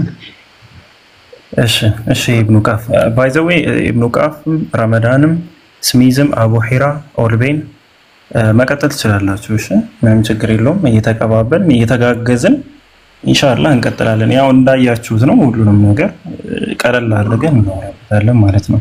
እና ለምን አስታውሰኝ ካልከኝ ሜቢ ላስታውስህና ቤቱን እንደምታየው ጥያቄ አይደለም እየተቀበልን ያለ ነው። መጀመሪያም እንዳልኩ ስትገባ ነው የነገርኩህ። ጥያቄ እየተቀበልን ሳይሆን ጥያቄ እየጠየቅን ነው። ጥያቄው ደግሞ ቀላል ነው። ምንድነው? ለምን አልሰለማችሁም የሚል ጥያቄ ነው። አንተ ምንድነው የምታቀርበው? ጥያቄ ሳይሆን የምትጠይቅ ምክንያት ነው የምታቀርበው። ምክንያትህ ለምሳሌ ያቀረብከው ምክንያት ትክክል ካልሆነ ትክክል አይደለም እኮ ምክንያት ይሄን ነገር ከዚህ አንፃር እንዴት አየኸው ብለን እናስረዳለን። እናወራለን እንግባባለን ማለት በማቆራረጥ ሳይሆን ልክ አሁን እንደዚህ እያወራህ እንዳለኸው እንደዛ እናወራለን ምናምን ምክንያትህ ትክክል ከሆነ ደግሞ በጣም ቆንጆ ምክንያት ነው ይሄንን ምክንያትም እስልምናም ያሟላል አንድ ሁለተኛ ክርስትና ላይስ እንዴት ነው የምታየው ብለን ሐሳብ ነው የምናወራው ገባህ ለምን እንጂ አንተ እየጠየቅ እኛ እየመለስን እንደዛ አይደለም እየሄድን ያለነውና አንተ ያቀረብከው ምክንያት ጠልቸው አይደለም ጥሩ ምክንያት ነው ግን እንደ መስፈርት እንድትቀበለው ወይም እንደ መስፈርት እንድትይዘው አንተ የምታምንባቸው አካላቶች ያንተን መስፈርት ያሟላሉ ወይ ነው አሁን እኔ ጠየቅኩ እሱ ነው ምስክር ካልክ የኛ ያሟላል አያሟላም ሚለውን በቃ አንተ ኦሬዲ አያሟላም ብለሃል የኛን በቃ ችግር የለውም ብለናል ግን ያንተ ሃይማኖት ላይ ያሉ ነቢያቶች ለምሳሌ እንባቆምን ብንወስድ ነብዩ እንባቆምን ብንወስድ አሁን ለምሳሌ ሙሉ የትንቢት መጽሐፍ አለው እንባቆም ብዙ 3 ቻፕተር 3 ምዕራፍ ያለው መጽሐፍ አለውና አሁን ለሱ ለምሳሌ ምስክሩ ማን ነው ብዬ ጠይቃለሁ አይ ምስክር የለውም ካልከኝ ለምን ተቀበልከው ላል ምክንያቱም አንተ ምስክር የሌለውን ሰው ስለማትቀበል ማለት ነው ገባ አሁን የኛን አልተቀበልከውም በቃ እሺ ብለናል ተረዳ ሐሳቡ ያው ገብቷል ስለዚህ አሁን ሪዝንህ ያ ከሆነ በቃ እሺ ብለናል እኛ ምክንያቱን ተቀበለናል ይሆን አላስወገድ ነው አንተ እንባቆምን ነብዩ እንባቆምን ትንቢተ እንባቆም መጽሐፍ ማለት ነው ያለው 3 ምዕራፍ ነብዩ እንባቆምን በነብይነት እንዴት ልትቀበልከው ቻልክ ምስክር አለው ወይ ስለዚህ እናንተ የፈለጋችሁት አሁን ጥያቄ ጠየቃችሁ ከኛ ማብራሪያ ብቻ የምትፈልጉ እንጂ እናንተ መጠየቅ አንፈልግም ነው የምትለው ስለዚህ ለነብዩ እንባቆም እኔ ግድ አሁን ስለ ነብዩ እንባቆም ማወቅ አለብኝ ማለት ነው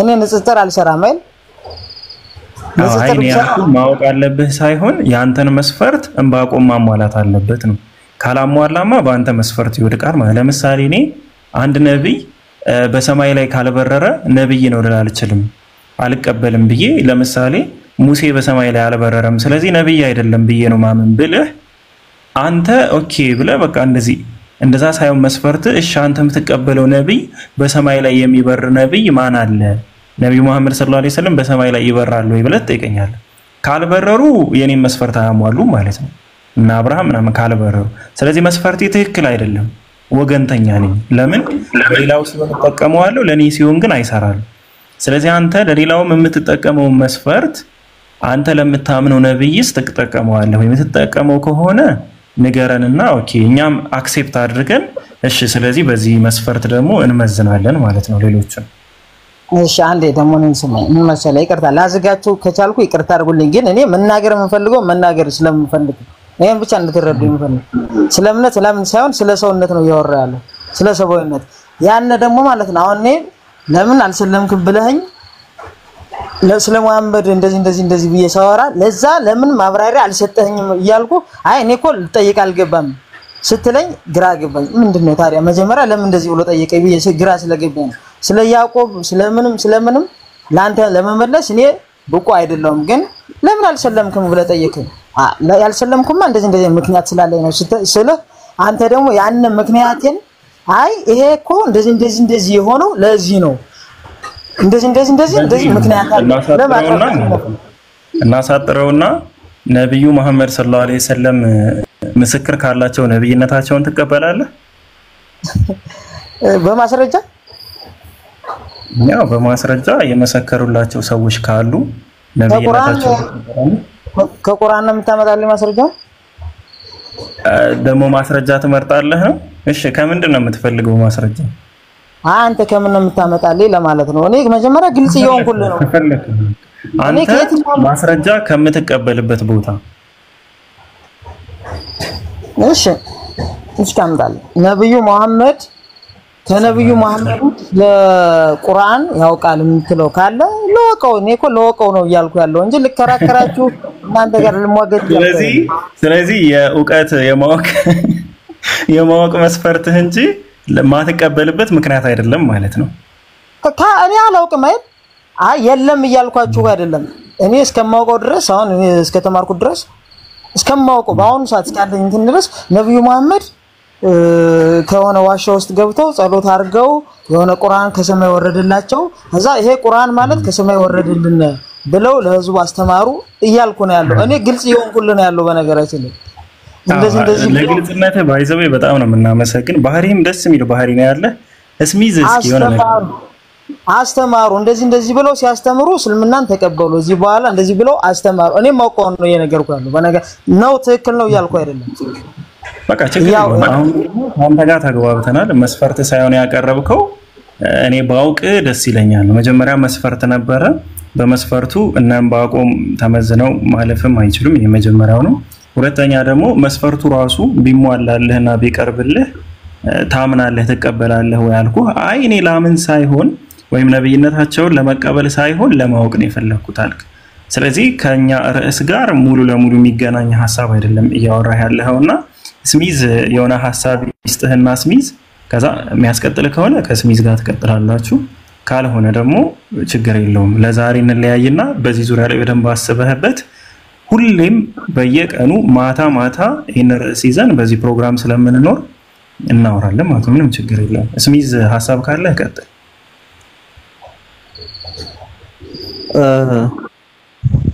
አው ያው ብዙ ፖይንቶች ስለተነሳ ለምን አይ ቲንክ የገባህ መስሎኛል እንደዚህ ብለው ሲጠይቁ ደብል ስታንዳርድ አድርገው እየጠየቁ ለምን እንደሆነ አስረድተውሃል ነብያችን መሐመድ ሰለላሁ ዐለይሂ ወሰለም ምስክር አላቸው የተባለው ጥያቄ ላይ ስንመጣ ምን አይነት ምስክርነትን የፈለከው እሱም ማስረጃ እንፈታለን አንድ ግለሰብ ነው አይደል አንድ ግለሰብ እንደዚህ ያልኩ እንደዚህ ተደረገልኝ ሊል ይችላል እኔ አሁን ያልኩ ያለው የነብዩ መሐመድ ጊዜ ሳይሆን አሁን ላይ እንኳን እኛ ራስ እናስበው በአንደኛው ክፍለ ዘመን ለምን ይወልህ አይርዘም ፕሊስ ምን አይነት ማስረጃ ነው የፈለከው በቃ ከሱ ቁርአን ከነብዩ መሐመድ ውጭ ስለ ቁርአን የተነገረው ወይም ያወቀ ወይም ትንቢት የተናገረ ቁርአን ይወርዳል ካላህ ያወረደ ቃል ነው ምናምን የሚለውን ከሱ ከነብዩ መሐመድ ውጭ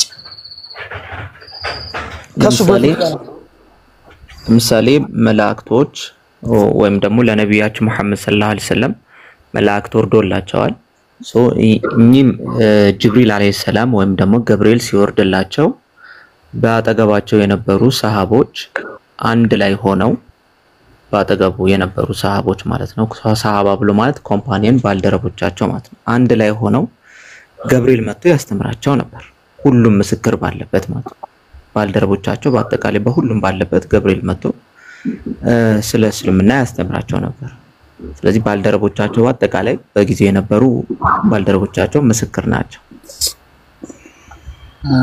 አንተ እንደምትለይ ከሆነ ከነብዩ መሐመድ ውጭ የቁርአን አወራረድ የነብዩ ሷሃቦችም ያውቁ ነበር አይተዋል እያልከኝ ነው ባልደረቦቻቸው ምስክር ናቸው ቁርአን መውረዱን እነሱ ባልደረቦቻቸው አይተዋል እያልከኝ ነው አዎ ምስክር ናቸው እያልኩ እኮ ስለዚህ እኔ ደግሞ እኔ ማስከማውቀው ደግሞ ነብዩ መሐመድ ከዋሻ ውስጥ ቁርአን እንደተቀበሉና የመጀመሪያው ኢንሲደንት ነው ከዋሻ ብሎ ለዛ ነው ምን መሰለህ ቁርአን ልክ መጽሐፉ ዝም ብሎ ከላይ የሆነ መጽሐፍ አንዴ ዱብ ብሎ የወረደ ነገር አይደለም እሺ ቁርአን ለ23 አመታት የወረደ ነው ለ23 አመታት አንድ አንቀጽ ይወርዳል እንዲያለ አላህ Subhanahu Wa Ta'ala በሚፈልገውና በእሱ አስፈላጊ በሚለው መሰረት ማለት ነው አንቀጾችን አላህ Subhanahu Wa Ta'ala ያወርዳል ስለዚህ ለስንት አመታት ለ23 አመታት ወርዷል ለ23 አመታት ኦኬ ከ23 አመት በኋላ ነው ቁርአን ተጠናቆ አሁን የምናገኘውን 114 ምዕራፎች ያሉት ሙሉ ቁርአን የተጠናቀቀው ስለዚህ አንተ አሁን ዋሻ የምትለው ልክ ነህ የዋሻ ግን የመጀመሪያው ቁርአን ለነብያችን መሐመድ ሰለላሁ ዐለይሂ ወሰለም ሲጀምር ይቅራ ወይም ደግሞ አንብብ ተብሎ ሲጀምር የወረደላቸው ግን እሱ ነበር የመጀመሪያዋ ማለት ነው ከዛ በኋላ ግን ብዙ ምዕራፎች ለ23 አመት ቀጥለዋል ጅብሪል አለይሂ ሰላም ወይም ደግሞ ገብርኤል ወደ ነብያችን መሐመድ ሰለላሁ ዐለይሂ ወሰለም ሲወርድ በተለያየ መልኩ ይወርድላቸው ነበር ያንን በተለያየ መልኩ ሲወርድላቸው ሰሃቦች ጅብሪል አለይሂ ሰላም ስለ እስልምና ሰሃቦች ኖሮ ማለት ነው ሰሃቦች ወይም ደግሞ ያልኩህ ባልደረቦች ኖረው ስለ እስልምና ሲያስተምራቸው ኢማን ብሎ ማለት ምንድነው ያለ ሲያስተምራቸው ባልደረቦቻቸው ያንን ነገር ዊትነስ አድርገዋል ማለት ነው። ግልጽ ነው አሁን? እሺ ግልጽ ነው። ግን 23 ዓመት ቁርአን ሲወርድ ማለት ነው እኔ ግልጽ ያልሆነልኝ በነገራችን ላይ እኔ ግልጽ ያልሆነልኝን ነገር ነው ማወቅ የምፈልግ። ለዛ ነው አሁን 23 ዓመት ቁርአን እየወረደ ነው። ሲወርድ በነብዩ መሐመድ አማካኝነት እየወረደ ነው። 23 ዓመት በሙሉ ሲወርድ ነብዩ መሐመድ ከላይ ትእዛዝ መጣልኝ ከላይ ቁርአን ወረደልኝ ያለ የጻፈ ነው። ሷሃቦችም አብሮ የተከተለው የተጻፈ ነው የሚሄድ። ነብዩ መሐመድ እንደማይጽፍ ግልጽ ሆኗል። አብሮት ያሉት እየጻፉ ነው እንትን የሚል። ስለዚህ አብዛኛውን ወረዱልኝ ያላቸው ቁርአኖች እሱ በሚፈልገው መንገድ ላለመጻፉ ወይም እሱ በሚፈልገው መንገድ ላለመደረጉ ምንድነው ዋናው ማረጋገጫ ማለት?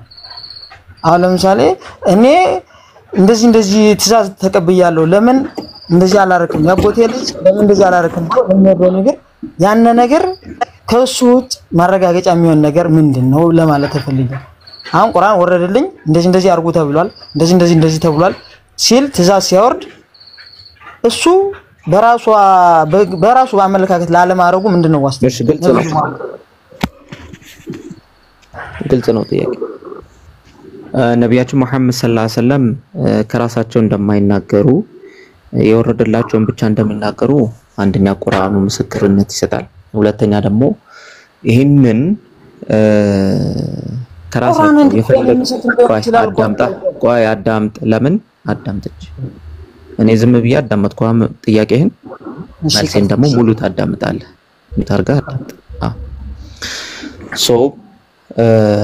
የቁርአን ይመሰክርላቸዋል አንደኛ። ሁለተኛ አይ ቁርአን ራሱን በራሱ እየተናገሩት ሆኖ እንዴት ራሱን ምስክር ሊሆን ይችላል የሚል ሙግት እንኳን ከተነሳ አንደኛው ይሄ ጥያቄ የሚመነጨው ከምንድነው ከነብያችን መሐመድ ሰለላሁ ዐለይሂ ወሰለም የሳቸውን ሲራ ወይም ደግሞ የሳቸውን ታሪክ ካለማወቅ ይመጣ። የሳቸውን ሲራ ወይም ደግሞ የሳቸውን ታሪክ እውን እንደዚህ አይነት ሰው ነበሩ ወይ ኦኬ የሚለውን የሳቸውን ሲራ ወይም ደግሞ ባክግራውንድ ታሪካቸውን ካለማወቅ የሚመጣ ጥያቄ ነው አንተ ያነሳው። ሰስፒሺየስ መሆን ምንም ችግር የለውም። ጥርጣሬ ውስጥ ሰውን ማድረግ ምንም ችግር የለውም። ግን ይሄ ሰስፒሺየስ መሆን ተጠራጣሪ መሆን ግን በምን የሚገፈፍ ነገር ነው? በእውቀት።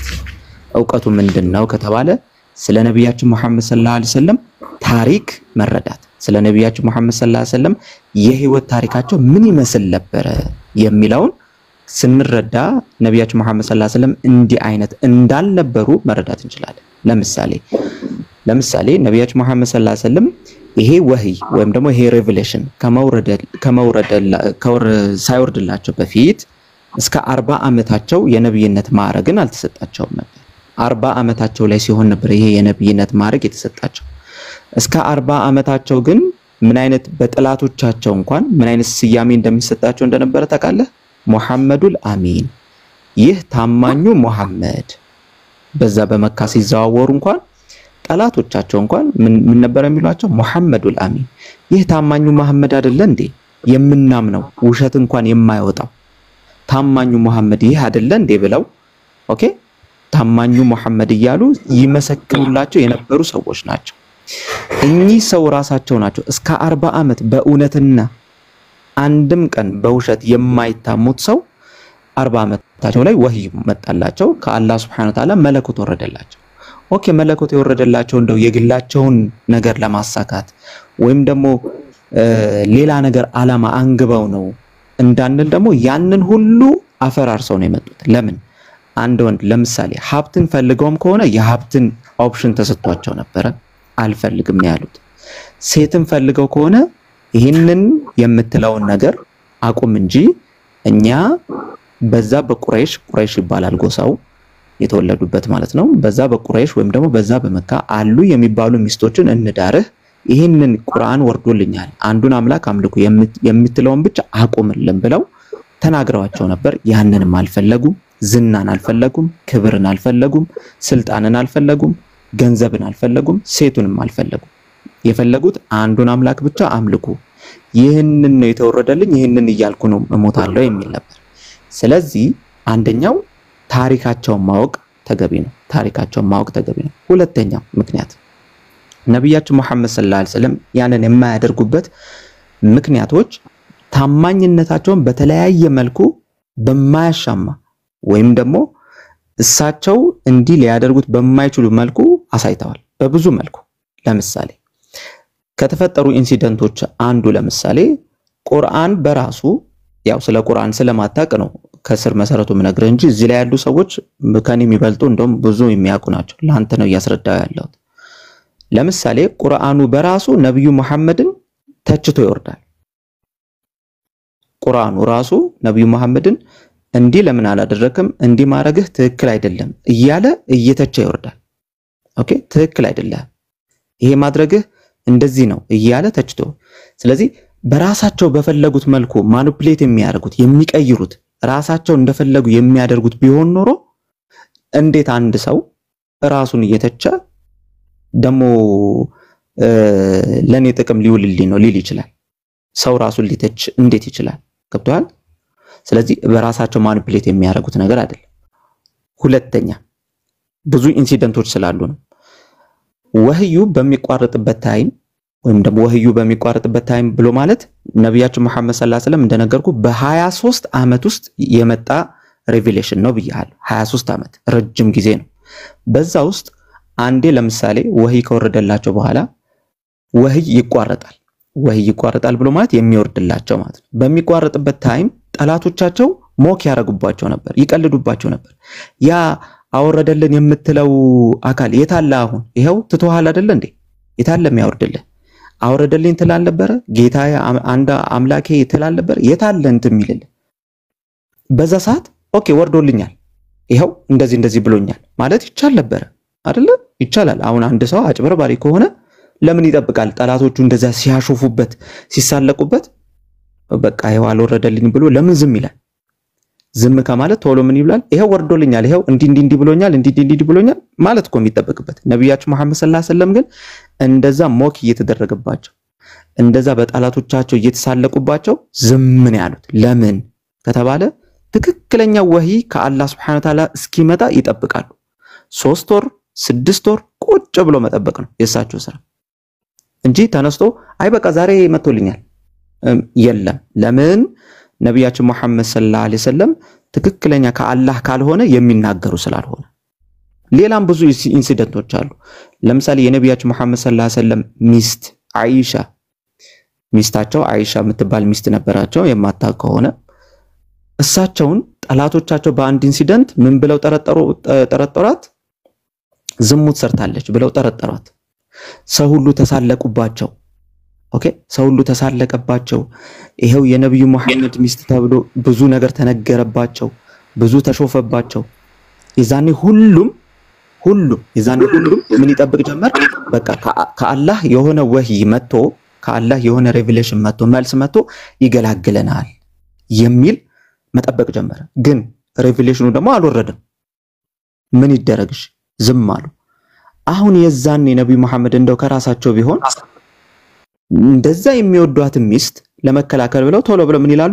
ይሄው ከአላህ ወርዶልኛል ስለዚህ እሷ የኔ ሚስት ንጹህ ናት ይሄው አላህ ነው ያወረደልኝ ዞር በሉ ከዚህ ይቻል ነበር። ግን ኦኬ ግን ኖ ዌይ አላሉም። ዝም ለሁለት ወር ያክል ኢቭን በቃ ሚስታቸውን ቤተሰቧ ጋር እስኪልኩ ድረስ። ለምን? በዝሙት ተጠረጠረች። ይህንን ነገር ማን ያጣራ? ማን ፍርድ ይስጥ? ሁሉም መልስ መጠበቅ ጀመረ። እሳቸው ግን ዝም አሉ። ለምን? ወህዩ አልወረደማ። ከራሳቸው አይናገሩማ። ከራሳቸው ቢናገሩ የሚከሰተውን ያውቃሉ። ኦኬ ሶ ነብያችን መሐመድ ሰለላሁ ዐለይሂ ወሰለም እንዲህ ማኒፑሌት ያደርጉታል ለማለት ራሱ የሚያስቸግር ኢምፖሲብል የሆነ ነገር ነው። ኢምፖሲብል በራሳቸው ማኒፑሌት ሊያደርጉት ማለት ነው። ይሄ አሁን የጠቀስኩልህ በጣም የተወሰነ ብዙ በጣም አሉ። ስለታማኝነታቸው እንደዚህ ሰው በዚህን ያክል እንዴት ሊታመን ይችላል ብለህ ራስህ የምትደነቅበትን ታሪኮች መናገር እንችላለን። አሁን ተነግሮ የሚያልቅ ነገር አይደለም። ግን ይሄ ሰስፒሺየስ መሆንን መጠራጠርህን የሚያስወግድልህ አንተ በራስህ እውነት ለማወቅ ከሆነ ሄደህ የነብዩ መሐመድን ሰለላሁ ዐለይሂ ወሰለም ታሪክ አንብብ። ይሄ ቲክቶክ ላይ ስክሮልን በሚደረገው የጥላቻ ወሬ ሳይሆን ራስህ እስቲ አንብብ። የሳቸው ኑሯቸው ከተወለዱ ጀምሮ እስከ አሟሟታቸው ድረስ እንደሳቸው የተመዘገበ ወይም ደግሞ እንደሳቸው ኑሯቸው የተጻፈ የለም። አንብብ ያ ሰስፒሺየስህ ራስ ይወገድልሃል ማለት ነው።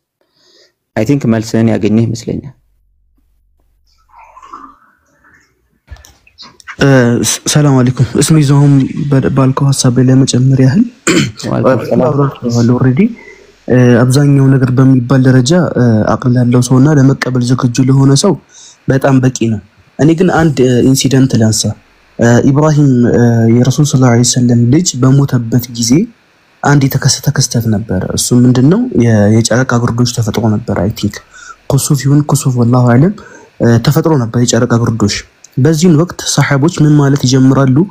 ይህ የጨረቃ ግርዶሽ የተፈጠረው ኢብራሂም የረሱል ሰለላሁ ዐለይሂ ወሰለም ልጅ በመሞቱ ነው ብለው መሾካሾክ ይጀምራሉ በመዲና ላይ ማለት ነውና በዚህን ወቅት የአላህ መልእክተኛ ሰለላሁ ዐለይሂ ወሰለም ምን አሉ? ሚንበር ላይ ወጡና ኢነ الشمس والقمر لا ينكسفان لموت أحد ولا لحياته ولكنهما آيتان من آيات الله يخوف الله بها عباده فإذا رأيتم ذلك فصلوا وادعوا حتى ينكشف ما بكم. يا الله ملتኛ ሰለላሁ ዐለይሂ ወሰለም ምን አሉ? ኦኬ ፀሐይዋ ናት። ኦኬ ፀሐይ ናት። እሺ የፀሐይ ግርዶሹ በተፈጠረበት ወቅት ምን አሉ ሰሃቦች? ይሄ ፀሐይ ግርዶሽ የተፈጠረው ኢብራሂም የነብዩ መሐመድ ሰለላሁ ዐለይሂ ወሰለም ልጅ ስለሞተ ነው ብለው መሸኳሾክ ጀመሩ። ይሄ አሁን ለሳቸው እውነት ሐሰተኛ ነብይ ቢሆኑ ኖሮ ትልቅ እድል ነበር። አያችሁ የኔ ልጅ ስለሞተ እኮ ተፈጥሮ እንኳን እንትኗን ሐዘኗን እየገለጸች ነው ላይክ አምላኬ እንኳን ይሄን ሐዘን እየገለጸ ነው ብለው ይሁን ለሳቸው ቢግ ዲል ነበር ይሄንን ነገር እንትን ለማለት ማለት ነው። ወላኪን ሐቂቃው ያል ስላልሆነ ከአላህ ሱብሓነሁ ወተዓላ የመጣላቸው ሪሌሽን ያ ስላልሆነ ይህ ክስተት ማለትም ፀሐይና ጨረቃ መጋረዳቸው ለማንም ሞትም ሆነ ለማንም መኖር ሰበብ እንደማይሆኑና ግን የነሱ የአላህ መልእክቶች እንደሆኑና አላህ ያንን ክስተት የሚፈጥሩ ባሪያዎቹን ለማስፈራራት እንደሆነ እንዲሁ ሰዎች በዛ ቀን እንዲሰግዱ ያ ነገር እስኪነሳ ድረስ አላህን እንዲለምኑ አሳሰቡ ማለት ነው። ይሄ እንግዲህ ለሳቸው ትልቅ እንትን ነበር። ሐሰተኛ ሰው ቢሆን ኖሮ የሳቸው ልጅ በሞተበት ወቅት የፀሐይ ግርዶሽ በመፈጠሩ እንደሆነ ምክንያት ለነብይነታቸው ማረጋገጫ ማምጣት የሚችሉበት ሁኔታ ላይ ነበሩ። ወላኪን ይሄ እሳቸው ያን ነገር አላደረጉም። ምክንያቱም ትክክለኛ የሆኑ ነብይ በመሆናቸው ማለት ነውና በዚህ ወይም መመልከት ይችላል ለማለት ያህል ነው። አፍወን ትንሽ ናት እንትን አለልም የሙሰይለማ አልከዛብ የሱን ታሪክ በደንብ የምታውቁ በጨምሩለት ታሪፍ ነው። ሙሰይለማ አልከዛብ ነብያችን አለይሂ ሰላቱ ወሰለም በነበሩበት ጊዜ እኔም ነብይ ነኝ ብሎ ነው የተነሳው። ነብያችን አለይሂ ሰላቱ ወሰለም ከአምላክ ያው ራእይ ይመጣላቸዋል። የተከበረው የአምላካችን አላህ ሱብሃነሁ ወተዓላ ቃል ቁርአን ማለት ነው። ከዛ እኔም ነብይ ነኝ ያለው ሙሰይለማ አልከዛብ እኔም እንትን ከአምላክ ቃል ወርዶልኛል በማለት ይጽፍ ነበር ምንድን ነበር ቁርአን ላይ ሱረቱል ፊል ይላል። ሱረቱል ፊል ረጅም ታሪክ የያዘ ነው። ነገር ግን ይሄ ሙሰይለማ አልከዛብ ማለትም ሐሰተኛ ሙሰይለማ የሚባለው ነብይ ምንድነው ያለው? እኔም ሱረቱል ፊል አለኝ መሐመድ ሱረቱል ፊል አለኝ ብሏል። እኔም ሱረቱል ፊል አለኝ አለ። ነገር ግን የጻፈው ምንድን ነበረ? ፊል ማለትም ዝሆን አፍንጫው ረጅም የሆነ ሰውነቱ ግዙፍ የሆነ ብሎ ነው የጻፈው። ኦኬ ሌላም ደግሞ እንደዚሁም እናንተ መሐመድ የምትሉት ብዙ ቁርአን ወርዶኛል አይደል የሚለው እኔም የወረደልኝ ቁርአን አለ ካለ በኋላ ምንድነው የወረደለት? ይሄ የእንቁራሪት ሱራ የሚል ነው፣ የእንቁራሪት ምዕራፍ የሚል ነው። ብትዘሊ ባትዘሊ የሚል አይነት ነገር ነበር ስለ እንቁራሪቷ የጻፈው ማለት ነው። እና ያዩ ሰዎች ምንድነው የምትለው ይሄ እንትን አይደለም ይሄ ከአምላክ ይሆን አይደለም ማለት ኢቭን ያዩ ሰዎች ማለት ነው። ይሄን ብቻም ሳይሆን ለነብያችን አለይሂ ሰላቱ ወሰለም ምንድነው ያለው? ምድርን እንካፈል ብሏቸው ነበር። እንግዲህ ምድር የአላህ ናት የኔ አይደለችም እንደ ወረቀት ቀደን የምንካፈላት አይደለችም ምናምን ብለው ነብያችን አለይሂ ሰላቱ ወሰለም መለሱ ማለት ነው። ስለዚህ ነብያችን አለይሂ ሰላቱ ወሰለም ሰዎች እንደሚሉት ሐሰተኛ ነብይ ቢሆኑ ኖሮ ያስተማሩት ነገር እዚህ አይደርስም ነበር። መልእክቱ የትም ነበር የሚቀረው። ጠንካራ መልእክት ከአምላክ ስለሆነም ነው ህዝብ ዘንድ የደረሰው አሁንም እየቀጠለ ያለው አሁንም ተቀባይነት ያለው። ኦኬ ሐሰተኛ ቢሆን ኖሮ ኢቭን ነብያችን ባሉበት ሰዓት ሐሰተኛ ነብያቶች ተነስተው ነበር። እንዴት መሐመድ ብቻ ነው ነብይ ነኝ ይላል እኛም ነብይ ነን ብለው ተነስተዋል። ነገር ግን እዛው በዛው አልቀጠሉም። ኢቭን ቁርአን ወርደልላን ብለው የሚያቀርቡት ማህበረሰብ ሲያይ የሚስቅ የሚሳለቅባቸው ነው የሆኑት። አፍረውም ዝም ነው ያሉት። ስለዚህ አንድ ነብይ ነኝ ሲል ይዞት የመጣው መልእክት መመርመር አለበት። ነብይ ለመባል የሚሰራቸው ስራዎች ናቸው የሚያጋለጡት ማለት ነው። ልክ ሙሰለማ ከዘመተም እንትን ሐሰተኛው ሙሰይለማ ይዟቸው የቀረቡ ቁርአን ወረደልኝ ብሎ የቀረባቸው እንትን ነገሮች እና የሚሰራቸው ስራዎች አስተሳሰቡ ሐሰተኛ እንደሆነ ህዝቡ አይተው ሐሰተኛ ነህ ብለው አሉት። ይሄን ይመስላል። ሌላም ካለ ጨምሩ። ሰላም አለይኩም ወራህመቱላሂ ወበረካቱ። ያ ጀማ ሰላም ናችሁ? ወአለይኩም ሰላም ወራህመቱላሂ ወበረካቱ። አቡ ሂራ ወአለይኩም ሰላም። ሁለት ሐሳቦችን አነሳለሁ ኢንሻአላህ። ምንድነው ሱረቱል አህዛብ ላይ መስለኝ ምዕራፍ 33 ቁጥር 40 ላይ ሙሐመድ ከወንዶቻችሁ የአንድንም ሰው አባት አይደለም ማለት፣ ነገር ግን የአላህ መልእክተኛና የነብያት መደምደሚያ ነው፣ አላህ በነገሩ ሁሉ አዋቂ ነው አለን። ስለዚህ ሰለላሁ ዐለይሂ ወሰለም ነብይነት መጀመሪያ ምስክርነት ወይም ደግሞ አረጋግጦ የሚነገረን የዓለማቱ ጌታ አላህ Subhanahu Wa Ta'ala ነው። ስለዚህ ሙሐመድ ከወንዶቻችሁ የአንድንም ሰው አባት አይደለም፣ ነገር ግን የአላህ መልእክተኛና የነብያት መደምደሚያ ነው፣ አላህ በነገሩ ሁሉ አዋቂ ነው ብሎ ይነግረናል። ስለዚህ መጀመሪያ ምስክርነት ስለነብዩ ሰለላሁ ዐለይሂ ወሰለም የሚሰጠን የዓለማቱ ጌታ አላህ Subhanahu Wa Ta'ala ነው። ይሄ ምስክርነት በሚሰጥበት ታይም ላይ አላህ Subhanahu Wa Ta'ala ሰዎች በነብዩ ሰለላሁ ዐለይሂ ወሰለም ላይ በወረደላቸው መልእክት በቁርአን ላይ የሚጠራጠሩ ከሆነ ሱረቱል በቀራ ምዕራፍ 2 ቁጥር 23 ላይ በባሪያችን ላይ ካወረድነው በመጠራጠር ውስጥ ብትሆኑ ከብጤው አንዲትን ምዕራፍ አምጡ፣ እውነተኞችም እንደሆናችሁ ከአላህ ሌላ መስካሪዎችን ጥሩ አለን። ስለዚህ ሰለላሁ ዐለይሂ ወሰለም መጀመሪያ ምስክርነት የሚሰጠን የዓለማቱ ጌታ አላህ Subhanahu Wa Ta'ala ነው።